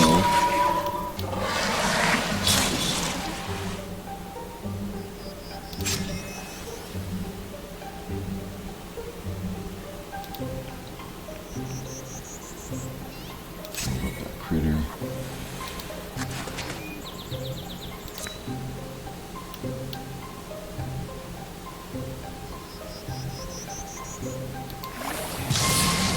Move that dust out right there.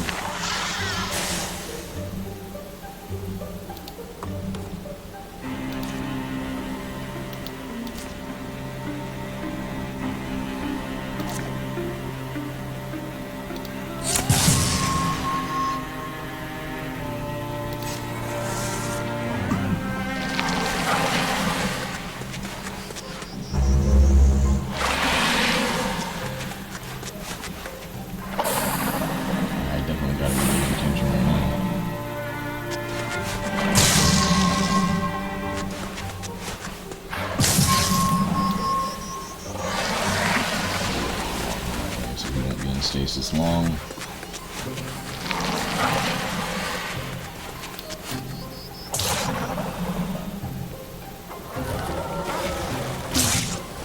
Time to split the party up.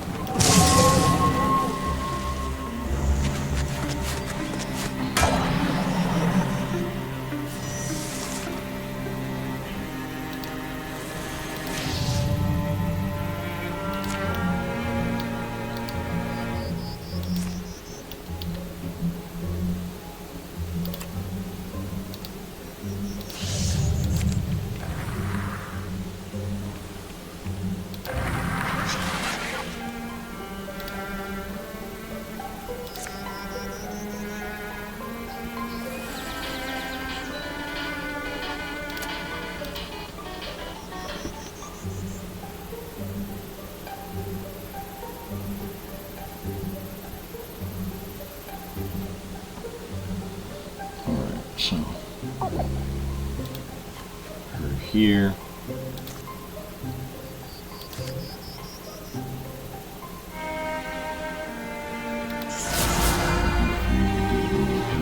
And discus.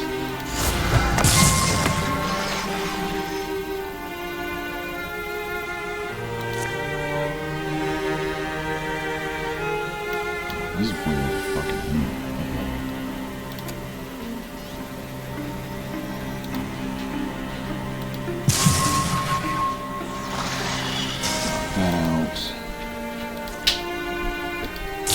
Armor.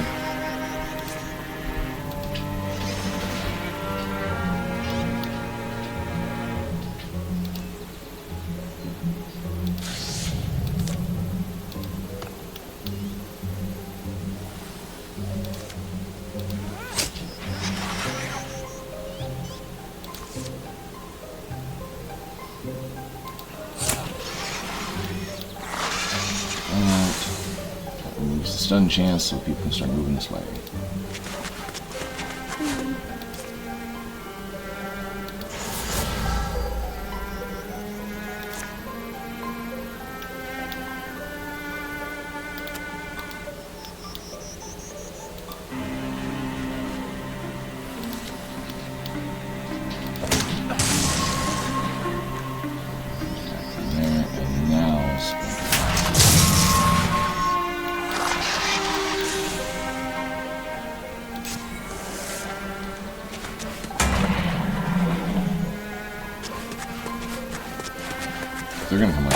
absolutely no ammo. So I'm gonna end up behind him, hopefully.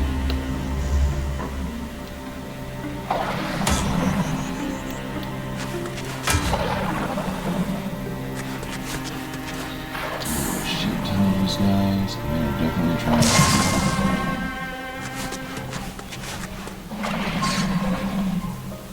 Now I have to go back.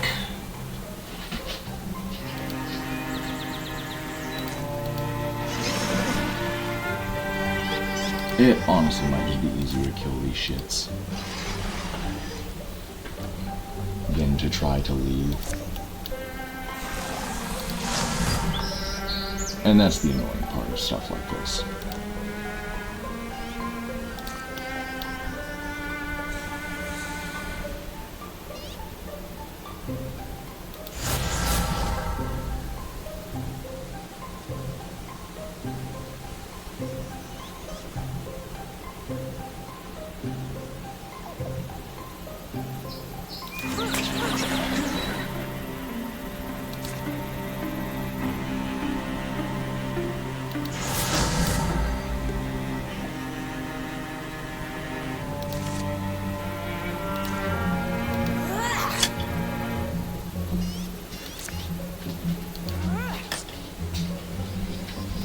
Fucking kidding me?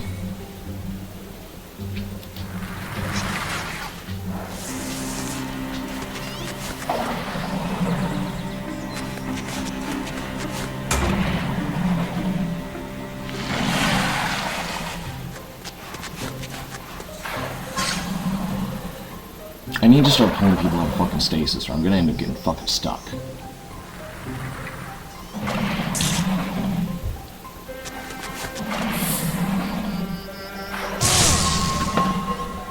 Fucking 30 minutes. My fucking brat is screaming in the background. And I gotta finish this up so I can do a goddamn interview. I fucking hate needing to do job search shit. It just ruins my whole fucking day. I have 30 minutes to finish my stream. Our daughter's screaming in the background. Our son is now going to be out here screaming. And I have 30 minutes before an interview, which means I can't handle the kids right now because I also have to finish this up so I can do my interview prep. And I'm fucking annoyed because no matter how well I try to do my time management, I can't fucking manage my time because my time is not my own. Because I have no schedule. The wife just woke up.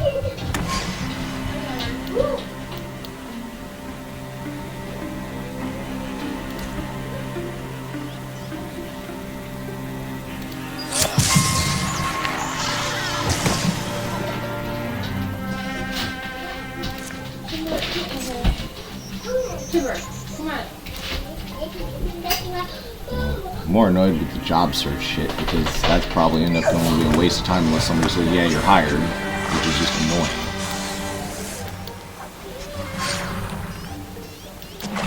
I know. Interviews today are ass.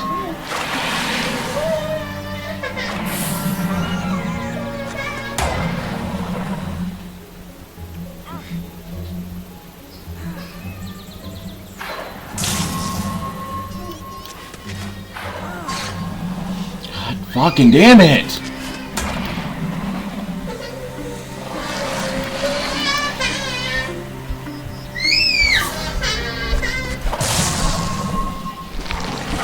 Fucking people die. I'm gonna get fucking stuck. Is he awake? Good.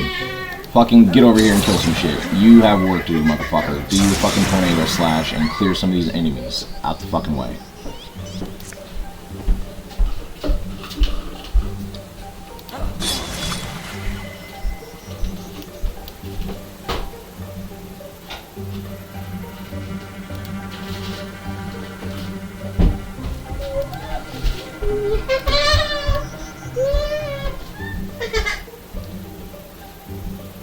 Blizzard.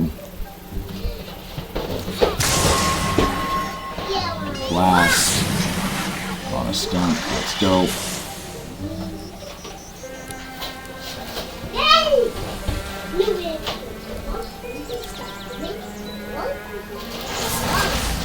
Wild grasp that thing.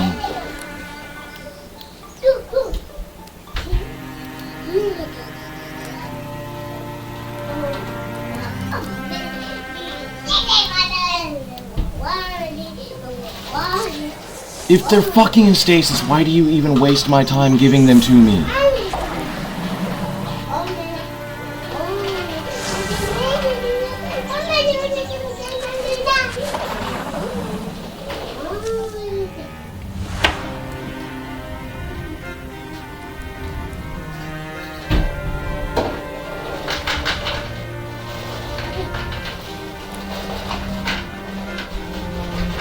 I'm sure he's gonna fall back.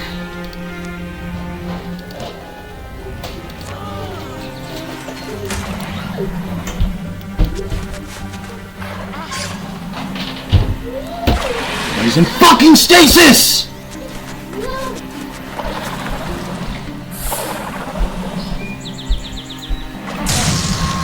This is why I didn't want to do this campaign. This is exactly fucking why. Jesus fucking Christ. This enemy is so fucking ridiculous. And I literally can't even move to get anybody out of fucking stasis. So they just get to freeze my whole party and fuck me, right?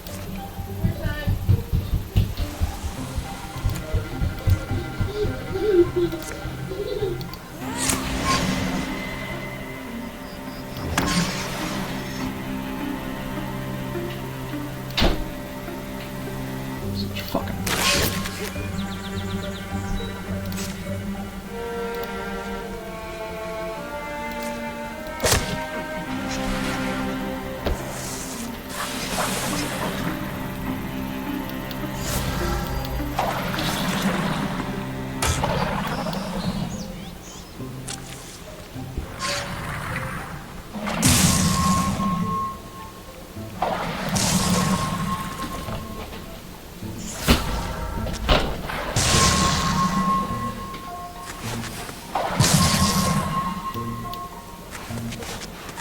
Like, literally the whole party's fucking stunned now. Fucking great.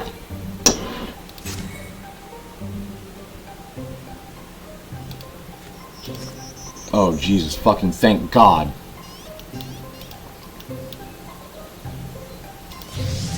I don't fucking care. I need to get close enough to take people out of fucking stasis. Fuck your fog. I don't care. Remove the fucking stasis from people. Remove stasis. God fucking damn it. How many times do I have to fucking click it?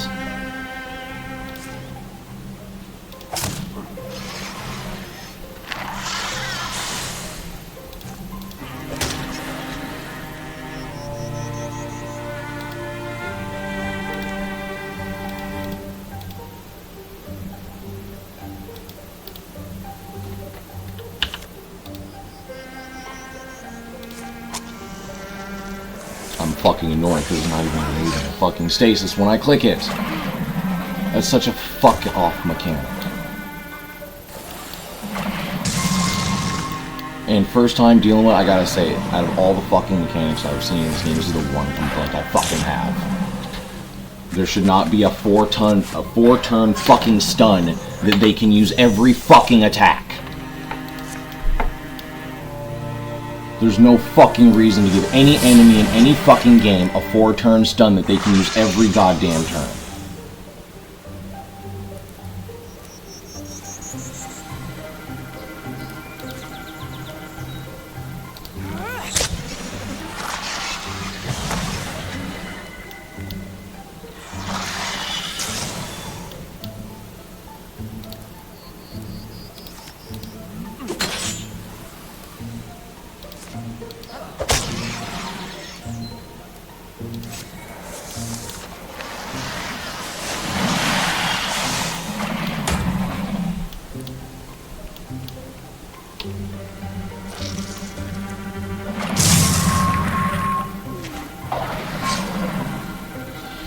And again with the fucking stasis.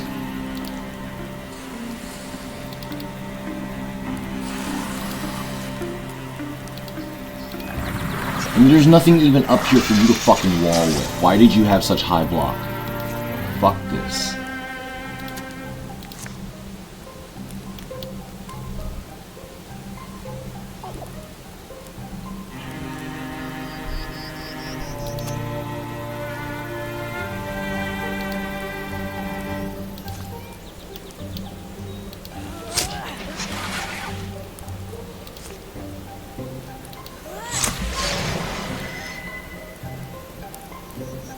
It's not gonna bounce this time.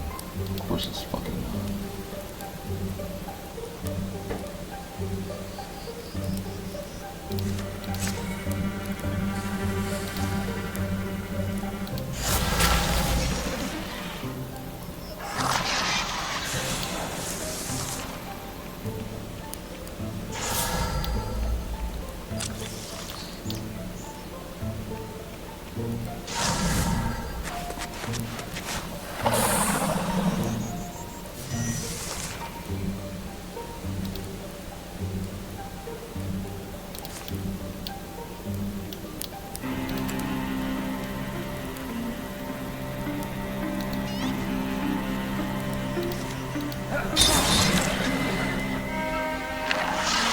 I bet you got some lover's vengeance given what Pemshay is fucking out of the match.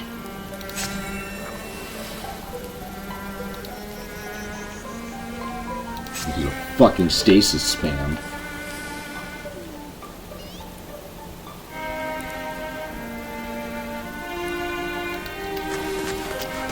Fucking swear.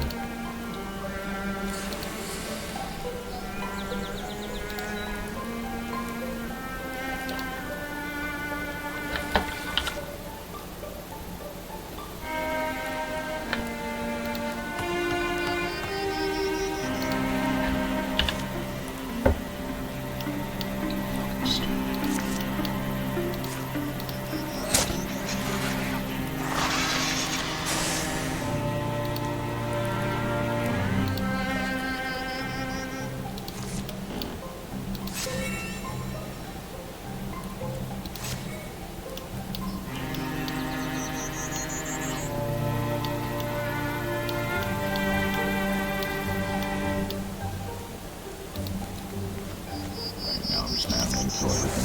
Fuck it. It's already here in my face.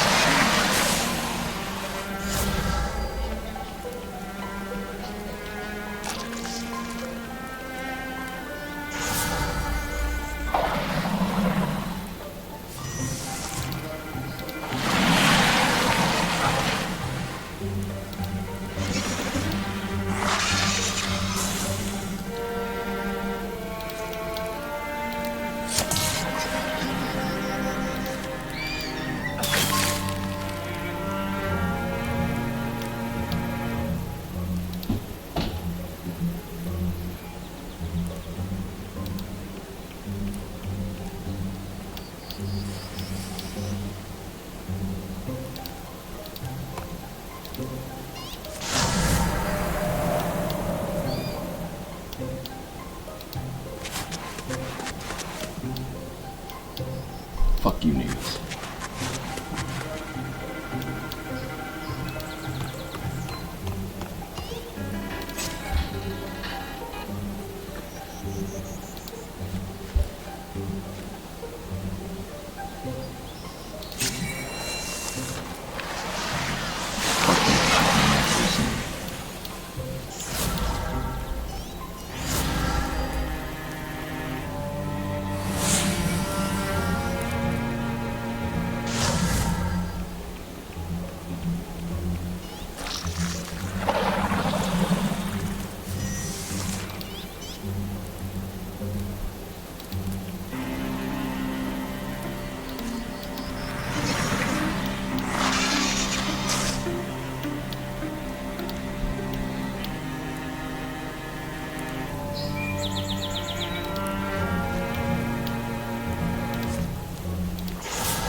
Oh my god.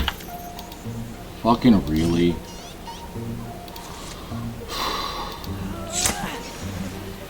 Some of this shit's beginning to really irritate me. Why is it not fucking going on television?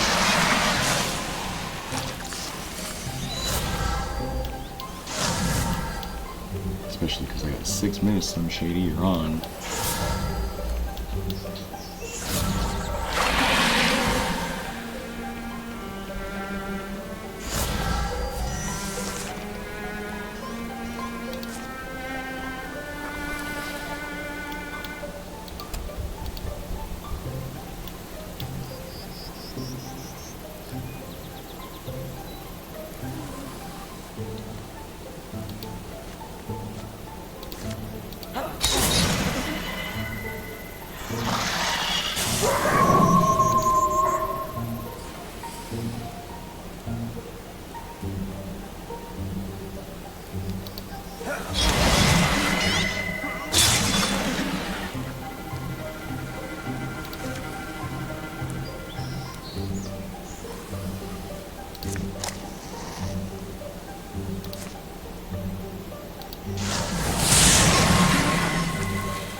Slapping motherfuckers with fire now.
God, that was the most frustrating map I have done this season.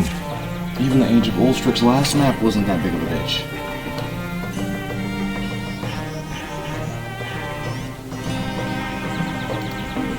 Accuracy, so you can aim for shit. That's what happens when you have one eye, though. In the Hearth by Douglas Austin. Mothman never makes anything easy. Can't tell if this was his nature or his choice. The columns go quiet.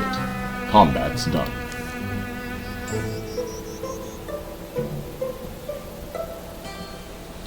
Just hope we're not wasting our time wrecking our bodies for a fruitless trip around the country. Hey guys, over here, some kind of campsite. Remains of a little fire. Some mud where the water was poured. There's bandages stuffed in the rocks. Looks used. I guess he bleeds red. This small settlement would be easy to hide in, sort of. Or maybe he was just here to find something. Hiding's hard when you're posting a big beacon over your head. Just my opinion. Surviving fireplace. Actually, there's his signal. The mark looks weathered, as if it was etched into the stonework long ago. However, the pit of the fireplace has been dug up recently, filled again with haste. Pass me that shovel. Left something for us. A moment's digging surfaces a small box from the shallow hole where it was pressed. It opens at a touch, and inside, It's a map.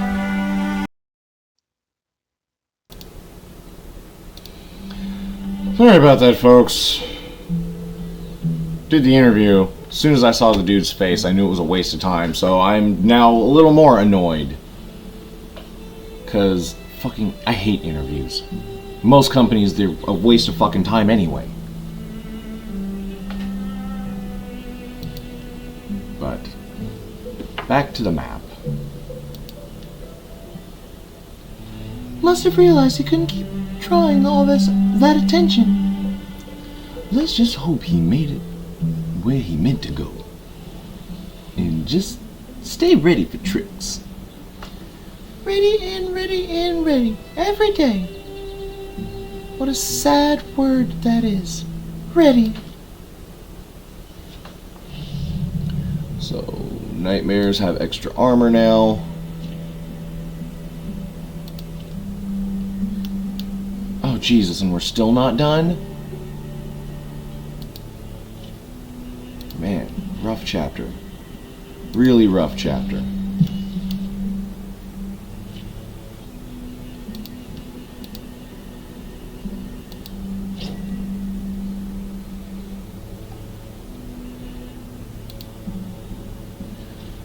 Oh my God.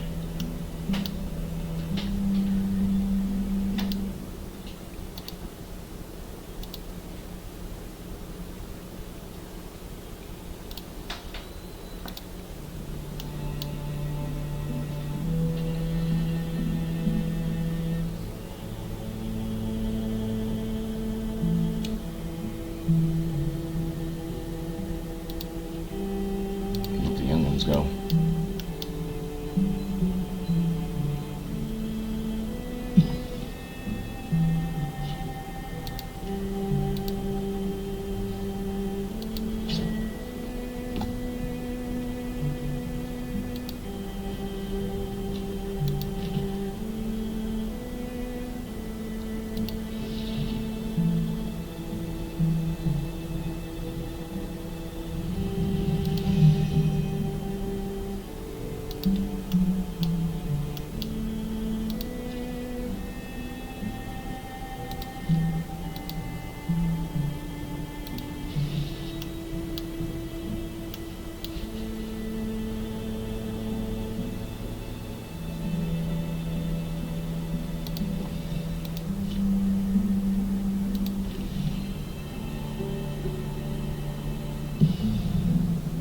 At the End of the Map by Douglas Austin.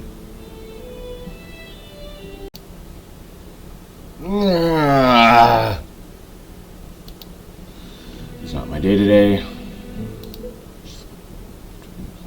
Two.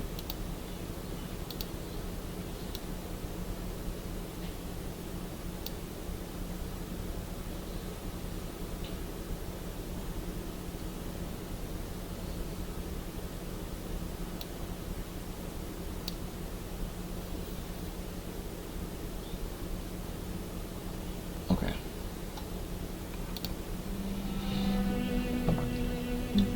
No beacon have led them here. No flashes or columns of disappearing dust have marred the spring sky.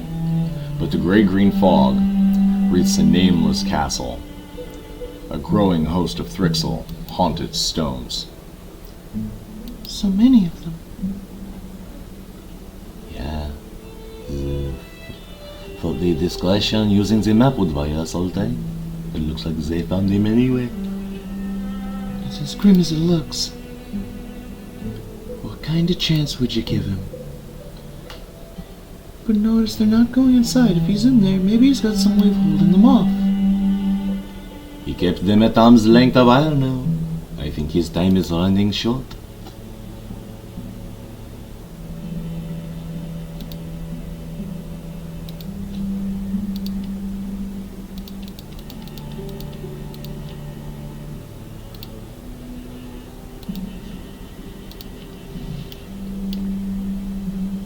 I can definitely tell there's more going on here, but we will see.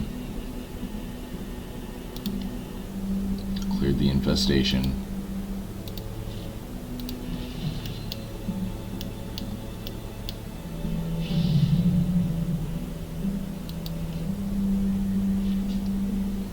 Thrixl and Kyoren are getting stronger. Got 10 LP. And we're literally just waiting. As Storming the Castle by Douglas Austin. As they gather for their approach, conditions around the castle undergo a troubling shift. Those Thrixl we were seeing, did they move away? No, I just saw them all go still, suddenly, all together. Then they filed inside. Couldn't have been more than an hour ago. Whatever's holding them back appears to have been broken. An ancient fortress sucks cold wind through its whistling teeth. No living beast now lingers in the gloom outside its walls. Alright, same as always. No dumb risks. Limit their opportunities. Rescue our guy. Come out alive.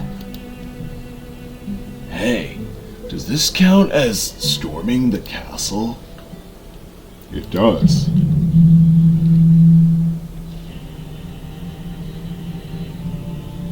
Fucking huge host of Thrixl. And they start right in our face.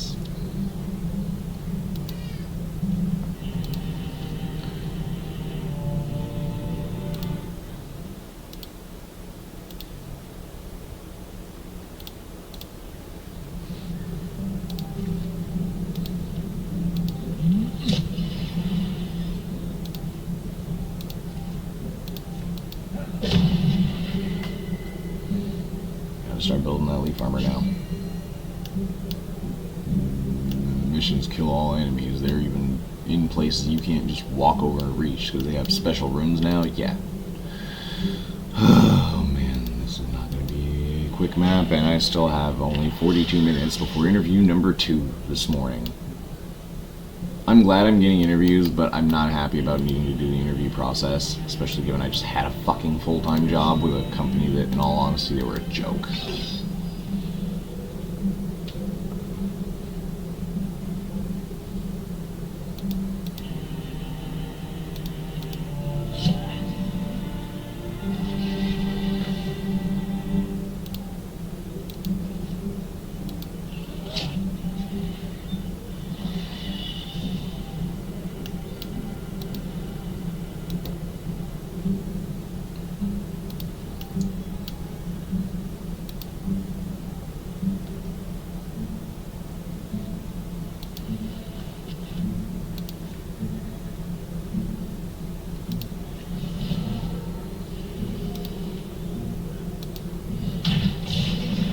All of them.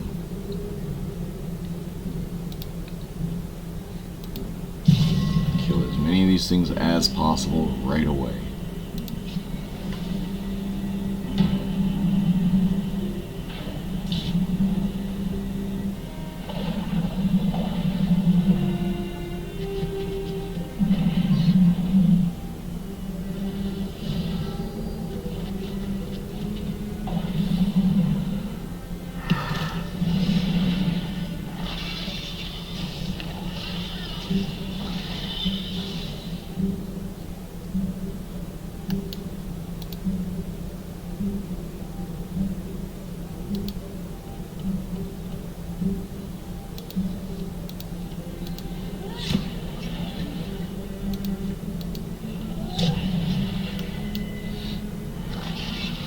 Rivalry.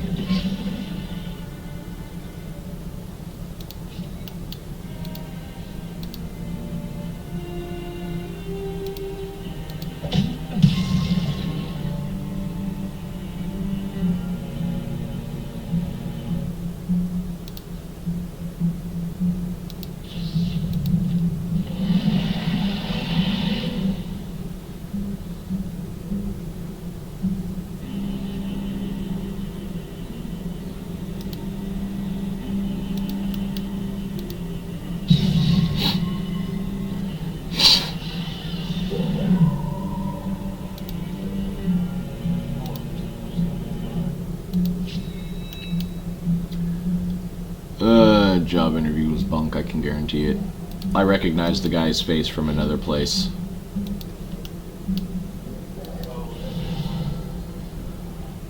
If anything, what it is it's one of those fucking MLM style businesses where once you get enough people in and enough people working under you, then they need branch managers and all that shit. And they may work in places that are legitimate businesses, but it's basically a branch of something I've interviewed for before, and I already know they're not gonna hire me. So I don't really care. And I was more annoyed that I wasted time, interrupted my stream, fucked up my video recording, had to then go find video editing software, and I only have 40 minutes before I have to go do another fucking interview that I honestly am not excited for. The job itself doesn't sound appealing. I just need work.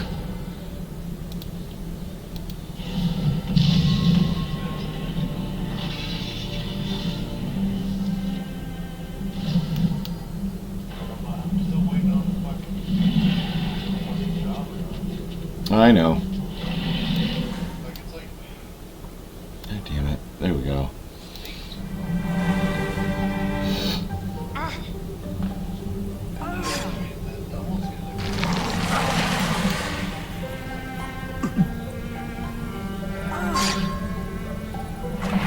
Could be.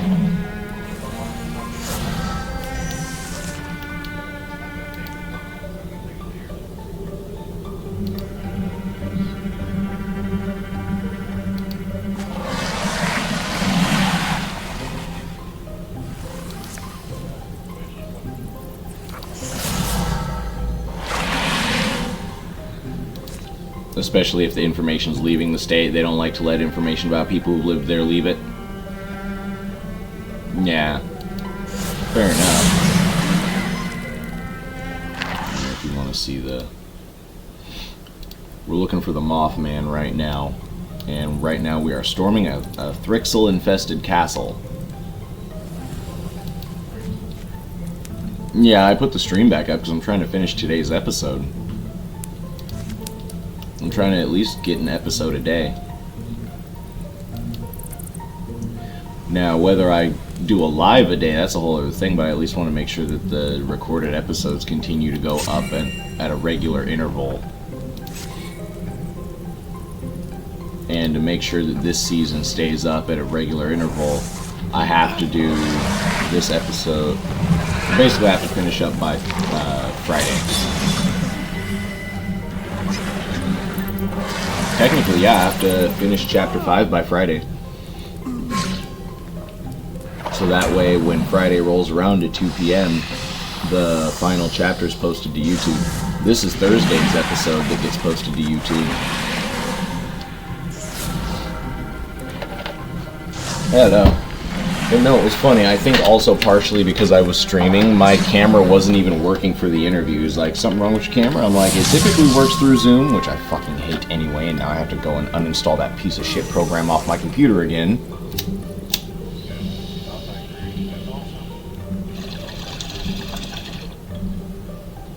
I've never liked Zoom, and the fact that most businesses want to use it for fucking interviews irritates me.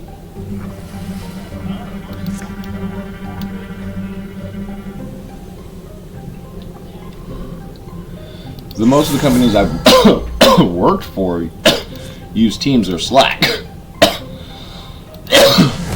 which Slack is more secure than Teams.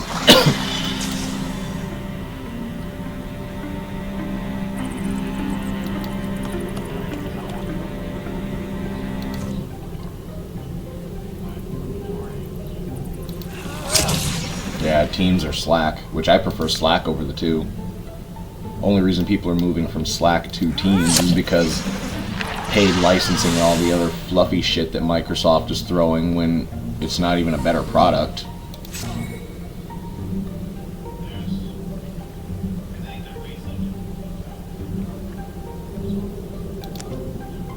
Yeah.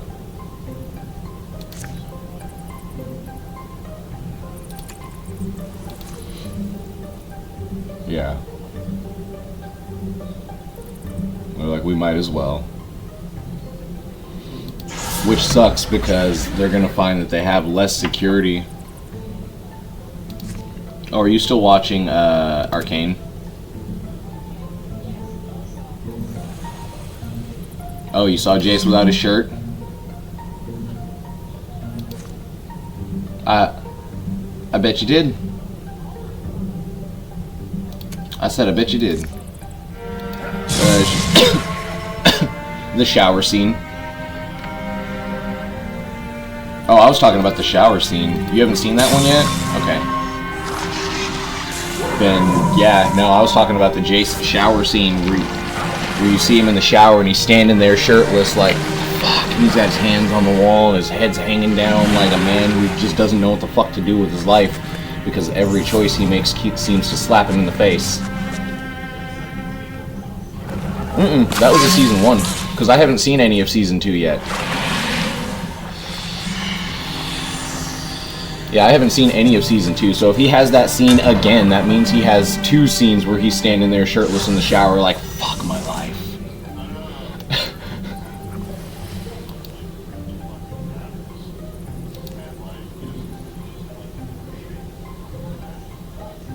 Yeah, no, don't spoil that because I haven't seen any of season 2, and where I'm talking about, he still looks fine. He's just in the shower like, man, this is fucking rough. Yeah, I'm not that far yet.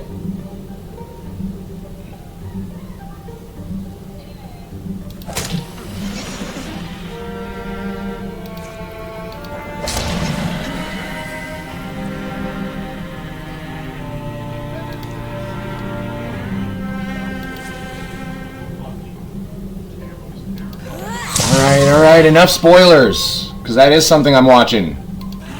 Right? I haven't seen the trailer because I didn't want to know, so stop spoiling it!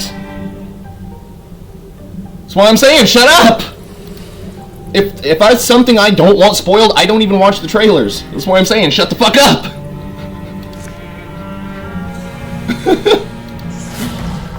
It is now, because I had no idea they even brought him in. Now I know to expect Warwick. Thanks for spoiling that. Stop talking about it, please. I've asked you 3 times now. The first time I asked kind of nicely. Like, stop. Just stop talking about season 2. Stop. No, that's why I said I don't see anything. I even brought that up in another conversation. Let's just... I try not to if I'm actively watching something. I am one of those weird people.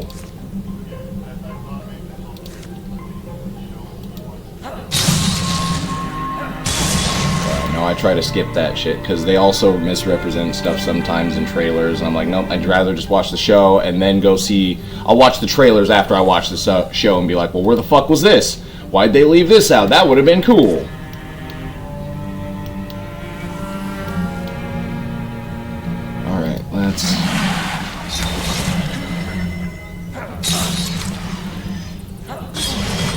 Jinx? Oh yeah, it gets worse as season 1 goes.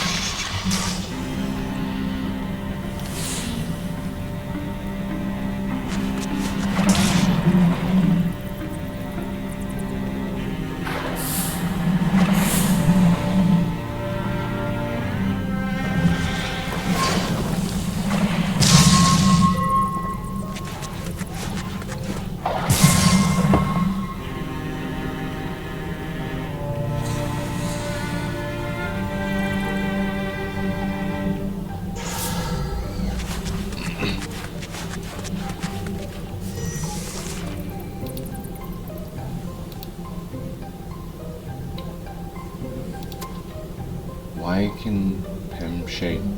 Alright.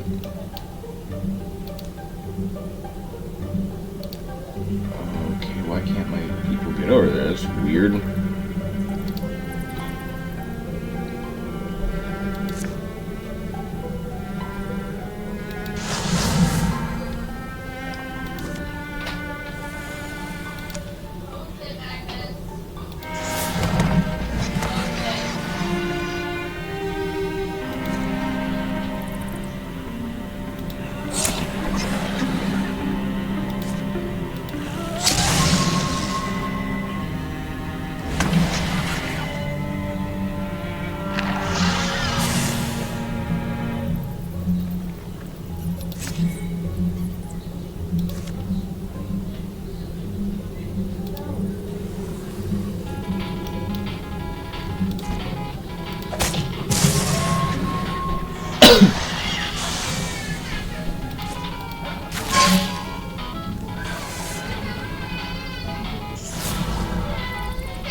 It's not gonna go anywhere. I recognize the company.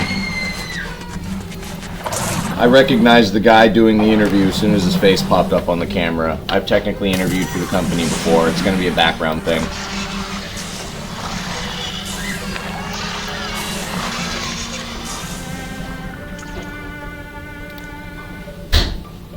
When's your next interview? In 30 minutes.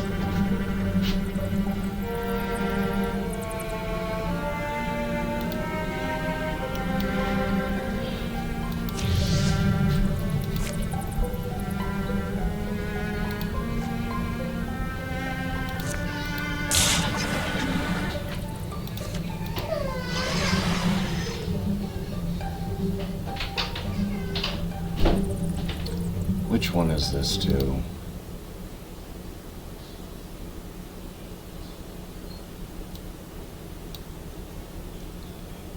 Because I don't think this interview is one I give a shit about either.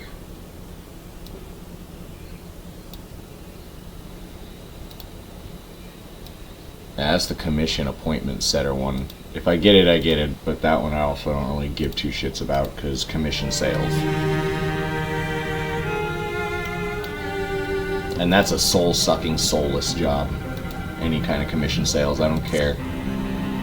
It turns people ugly because you have to worry about you don't look at people like people anymore. You look at them like a way to make money.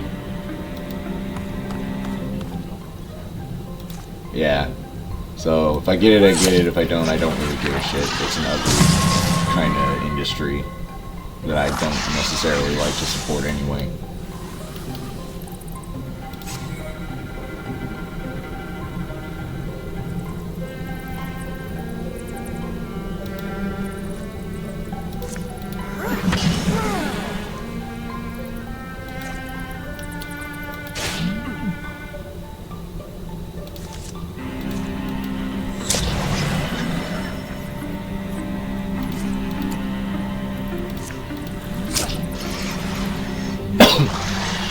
And yeah, no.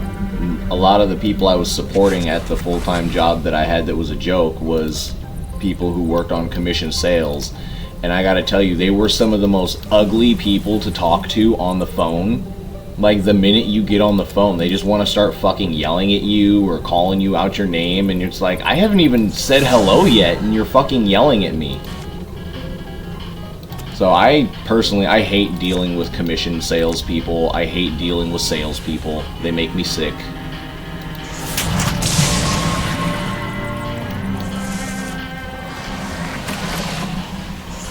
Yeah.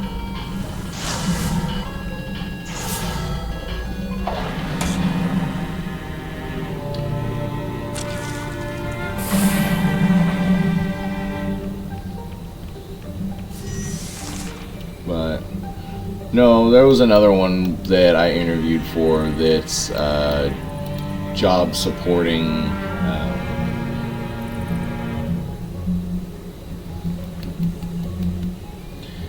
it's more of the sales support. I provide the technical information to the people during a sales pitch when they're like, hey, so what is this software and all that? And so I don't mind being part of sales that's like that, because you're at least letting people make an educated decision instead of just trying to be like, here, buy this thing, here, take this thing, here, take this thing, here, take this thing, here, take this thing, like most sales. And even when I did work in sales, I wasn't a salesman. I was like, I'm gonna teach you how this works, because obviously you're here to buy something, and if this ain't what you need, then you're not gonna buy this, and I'm gonna recommend you what you actually need. Because why am I going to waste your time and money? You're not going to come back then?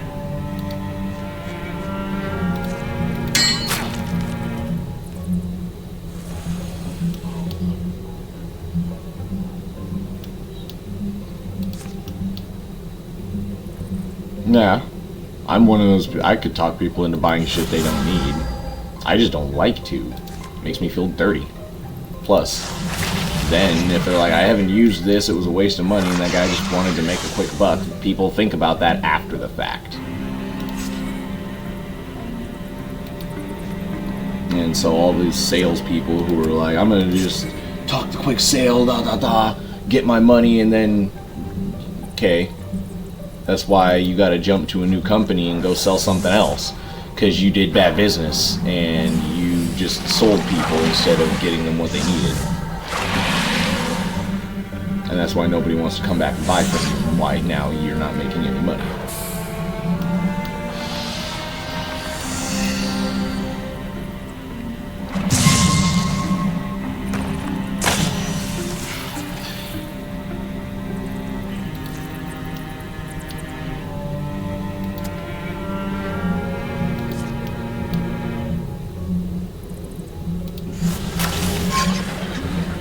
Yeah, no, we're not letting that thing walk around free. Fuck that dragon Thrixl. Like, that is a full-on fucking dragon bug.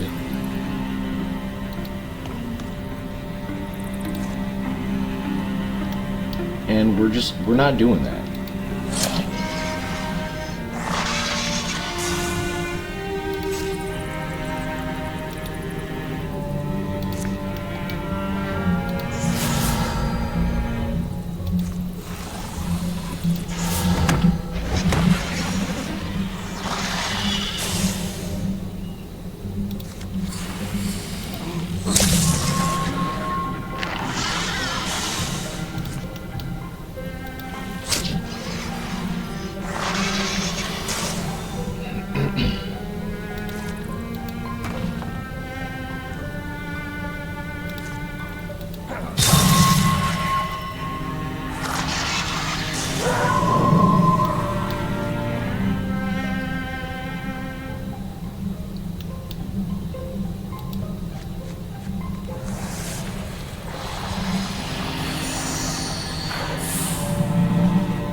To pull out of people now.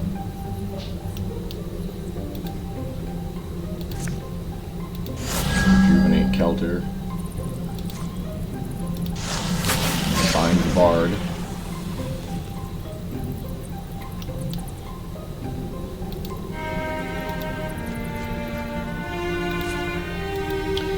Everybody watching, that was the wife who popped up.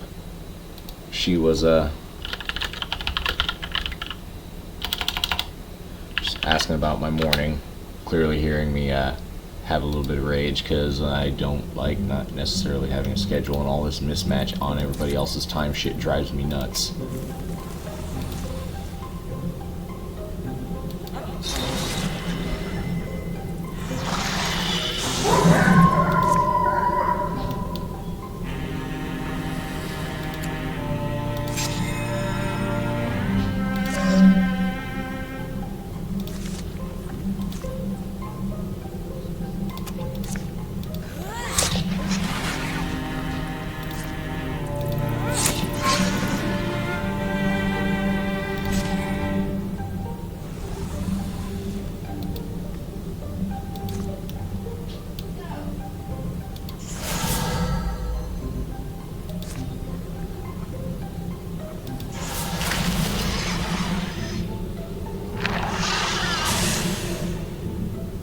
So I don't know if these things are bugs, plants, dragons, or aliens.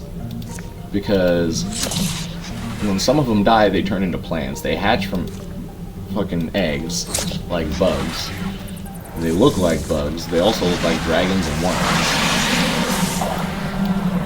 They travel through the astral and the dream plane. So they're definitely not third dimensional. But when you kill them, they turn into plants. Talk about an imaginative fucking creature.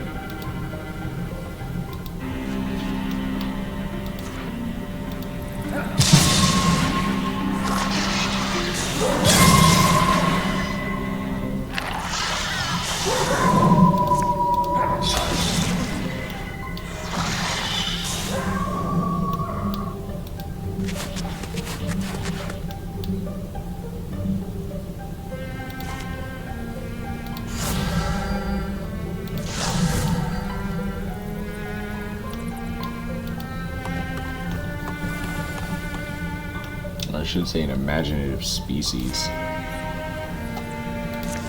There's all kinds of creatures in this species.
Was the last one. And full stars for everybody. 3 people leveled up at the end.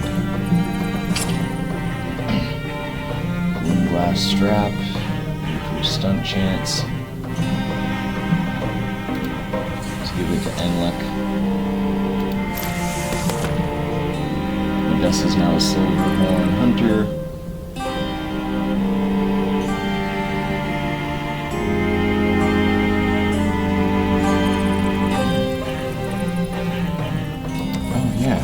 Poison arrows, fuck yeah.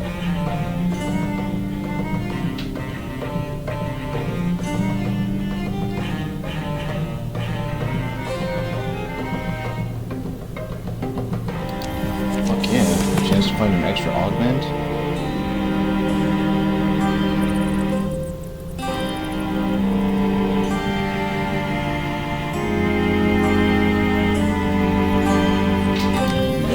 Slash, having the warriors be able to jump around is extremely helpful. The Prince of Moths by Douglas Austin. The corridor sighs, a draft of air flows through them that billows cobwebs, blows bitter, inky smells out the cracks and windows. Door up here. She says. Where good stone walls hold, hope outlives the hoping old. The crumbling shoulders of the keep seem to sag a little deeper. The chasm in the ground drops to a barely seen basement floor. They sidle past, ticking free fragments that spill down and shatter into darkness. Come to stand before a waxy door. Kinda strangely has a pristine look to it. Bit cleaner and sturdier than everything else. The whole wall just fades as they speak those words. Wow! I want to be able to make something like that. A quiet chamber lies beyond, peaceful and abandoned. It's weird. It's like I can sense him. You're here, aren't you? Mothman! We came for you. No need to quack quite so loudly, Ducky. And before you do, start lecturing me. You look bad. It's alright. It's over now. Is it really? How lucky. Here used to be the shade gathered in your wings. Shroud us from her, so we may move safely on.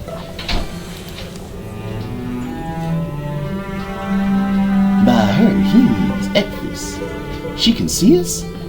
I think so. The signatures of all uncautious life are exposed to their inner eye. She can dream of us, may be a better way to express it. Then you're teasing. When you suggest I will be right back.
Just being dramatic for no reason.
I'm back. Use your wings.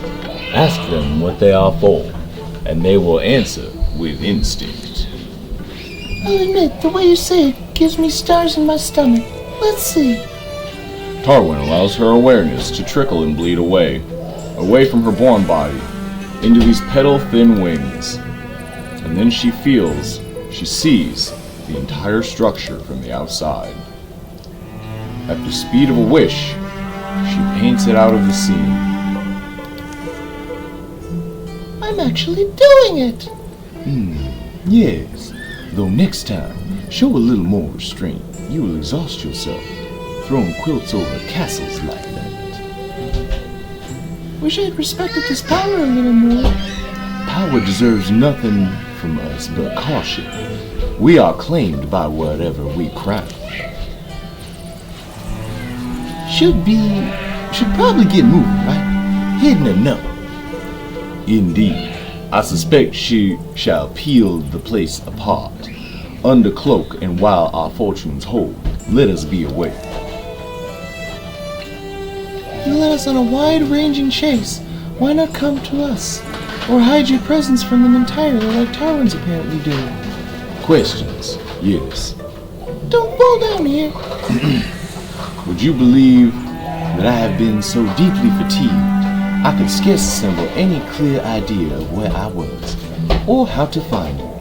6 years I have fled, a moth in a forge, unable to land, long stumbling, flitting away from heat and hammers. A regular rabbit might have run himself raw, but no, I am cleverer and more winged than that. I stayed as far from her grasp as was necessary, and then, wandering, terror-fracked, I at last found one unguarded glimmercy. One gap was all I needed. Slipped through, but summoned no better inspiration than to send up a flare, and hope my birds swooped in. You were hunted, so you left us assurance of your identity, and you left that glimmer scene behind. Yes, a summer house from long ago. That was where I thought to go next. Some places stay fixed in the mind. I knew I would not have long there before they followed. From what you told me, you were quite close as well. I'm sorry, I was fighting senselessness. But you changed your strategy. You knew where you were going next. Indeed, I left you a map, and I went home. It was prettier when I was a child, gallivanting through the corridors, climbing columns and bookcases, sneaking into small spaces to read. Memories still pull me there. Dreams. Home is the naturalest place to end up. But does that mean... Yes, I am a prince. It was a long time ago. A long, buried time. My advice to you, dear birds, do not outlive all you have loved. Your idle talons will turn to mischief, and your mischief will damage those with something still to treasure. In any case, I do not merely seek asylum, but also am here to give warning. Our Ekthys, your Eluna, she will ruin this world if she is not stopped.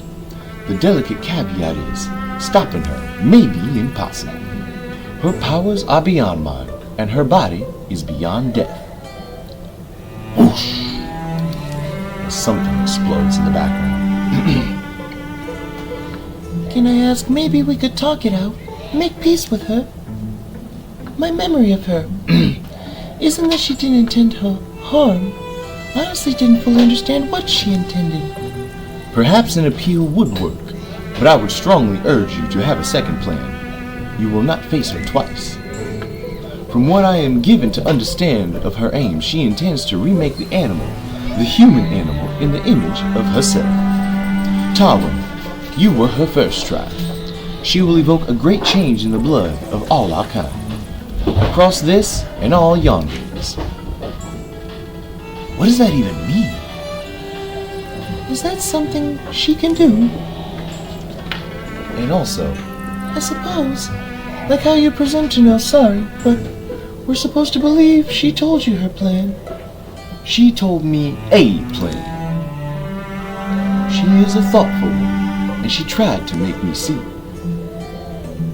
We both contain immensities, and smallnesses, and hypocrisies. Some more than others, yes.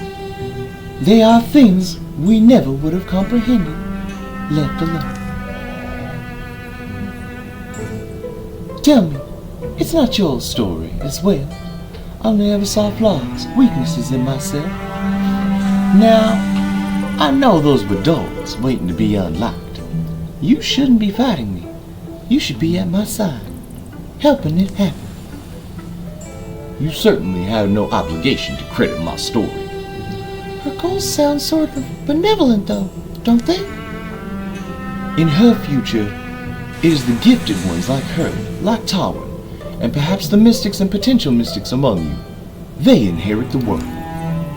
Everyone else will fade into poor, violent sorrowers, like those you have been forced to put down. The divide does not make her happy, but it will make her stop.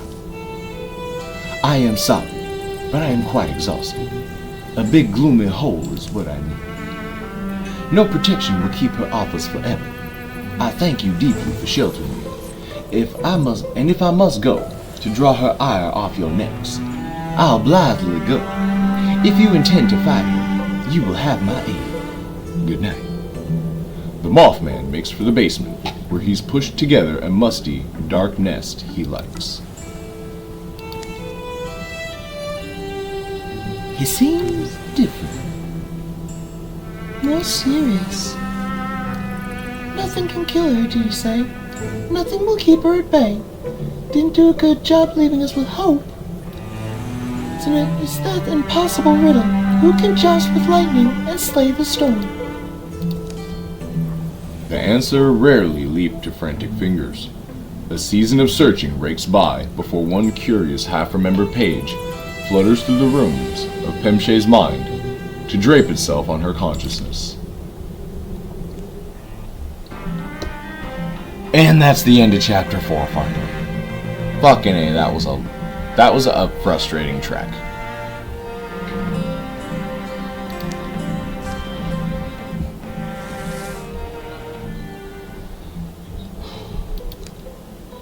The summer gives way to fall. Harrowed and hurried as he was that season, Kelter never felt warmer and more prone to spontaneous laughter. Among the whole company, a quiet eagerness for life softly burned. Who could say how many more days there'd be? Kelter's transformation, give this man his woodwind horns, hell yeah. And then for Tarwin, a moth arm to wield her wand, huh? And she's got the moth's dismantle for melee shred? Fuck yeah, give her 4 arms. Let her have it. Alright. So, upgrade time. We're gonna fly through this real quick.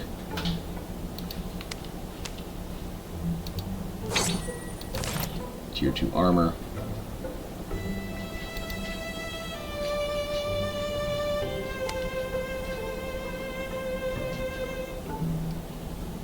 The Morn Plate. We're gonna come down here and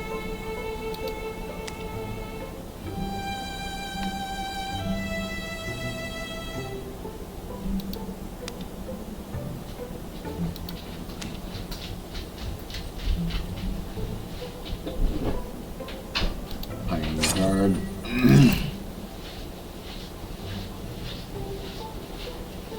We're gonna come to Kelter.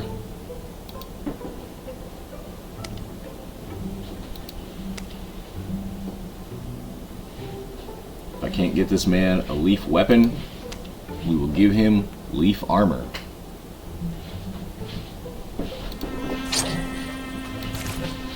Tier 3 leaf link mail.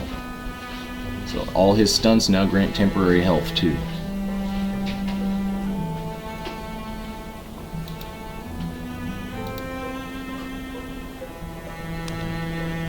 Tarwin.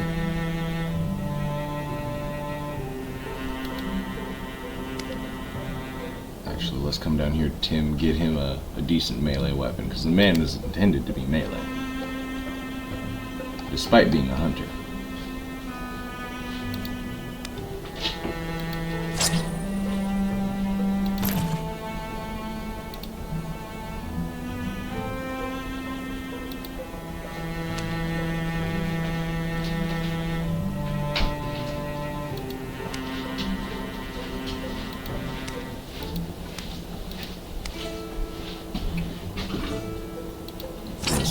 XP to upgrade Kelter's sword.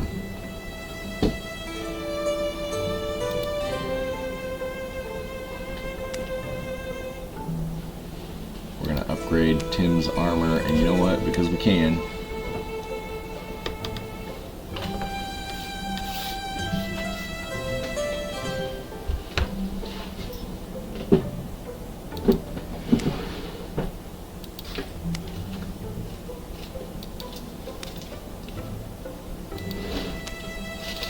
Hand me my card thing. Should be right there.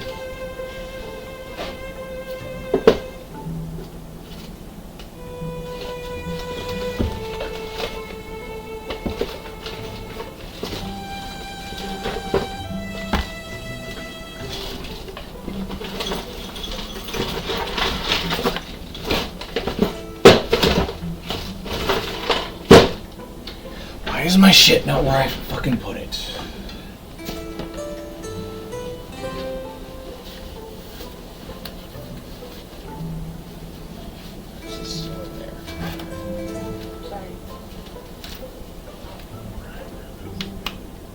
That's a boomerang.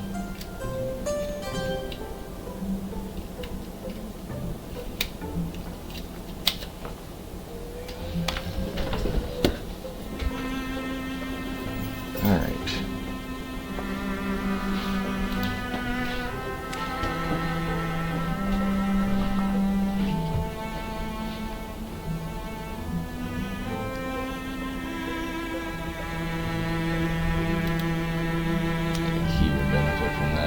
Which is ironic that there's supposedly not enough when she could get it.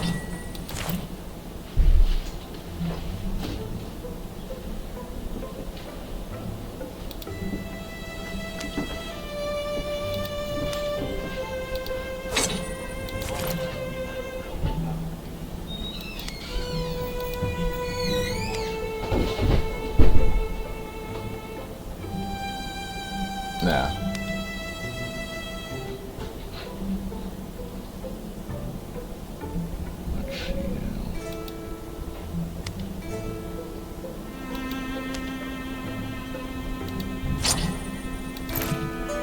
Tier 3 of the Fire Wand? Yeah.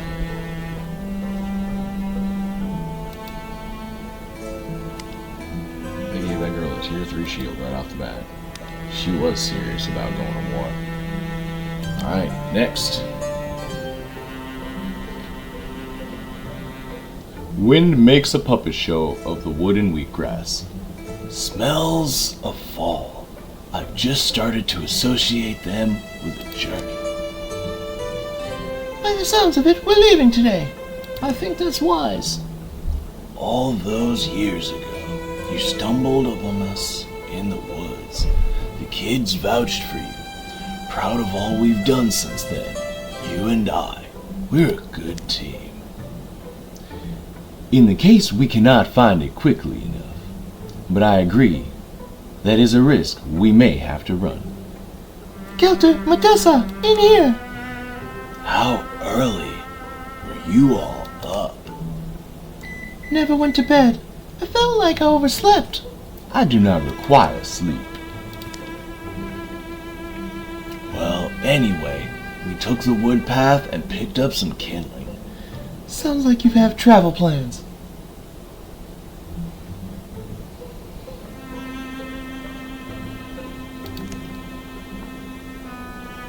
Yeah, I think we're heading out. You better remember this book, Kelter. The Kyoren one. Funny how fate weaves things in. My little sister. Funny how fate weaves things in. My little sister finally did translate it all. Didn't think it had much use, though. We kind of forgot about it. The past summer, I found myself thinking about a particular passage. Not one of the illustrated entries, but one of the messy scrawled accounts on the back. Here, you read it. Start where my thumb was. The binding words were wrung from our throats, and our lungs were leached of air. But when, as Kyoren was pronounced Kyoren name, person's name. Kyoren, how wonderfully abstruse. And then as Diurmain shook me, and my fearing eyelids found the courage to unclench, she was smiling. and the thing was done. Blasted into the founding stone of the runic script of our entwined souls, smoky words that would elude even the most dream-fluent and wishing-wise, and any who did not share my blood or my wife's, so the seal was made sure. Thereafter, that a tower we did raise, Tower of Locks. From within, no one could go without, and from without, no being within, save when by our will, the door were unbarred. Kelter closes the old Kyoren book softly. So if I understand, this married couple from Kyor crafted a kind of legend-worthy spell, and it meant they could decide who enters or leaves their tower. That's a compelling story, but... I think Pemshay and them are thinking we find the place and trap Ekthys inside. Or is that wrong? My knowledge of old Kyor is decent, and the Mothman too. He says it's possible. Except history has it that ancient Kyorens engaged in centuries-long struggle with the Thrixl. Most theorize that it was what ended Kyoren civilization. We learned such things growing up, though Thrixl was only a monster from rhymes. But wait, really? That's our plan. Lock her in a fancy magic prison. Being honest, it is a long, almost target-blind shot. But time ebbs, and I doubt we can protect our presence if we stay here. Problem is, we don't know where it is, or if it works, or how we open it, or how we coax her inside, or if it even exists in the first place. What I know is that we stand no chance of winning a direct duel. I also know that Kyoren records are lauded for their accuracy, and when this story struck my ear, I could not help but feeling it had a ring of truth, and the familiarity of a well-trod tale forgotten. I believe it is out there, this Tower of Locks, and my beliefs are as good as your certainties, little birds. That is quite a claim. I am quite a Mothman. A bulging gust tries to bustle the window. Alright, well, let's be on the road then. Almost luck, maybe, that we haven't had long to get used to our beds. They depart before noon, seeking Rumor and Riddle's Key, traveling always with protective shrouds cast round, for any night's wind feels like it might rip away their fortunes. The shadows deepen, and all monsters draw an extra card every battle. So now we have to explore the world and find the Tower of Locks for episode 5, so it looks like there's going to be a lot of running around. Everybody's all split off, doing their own thing. And we'll begin next time.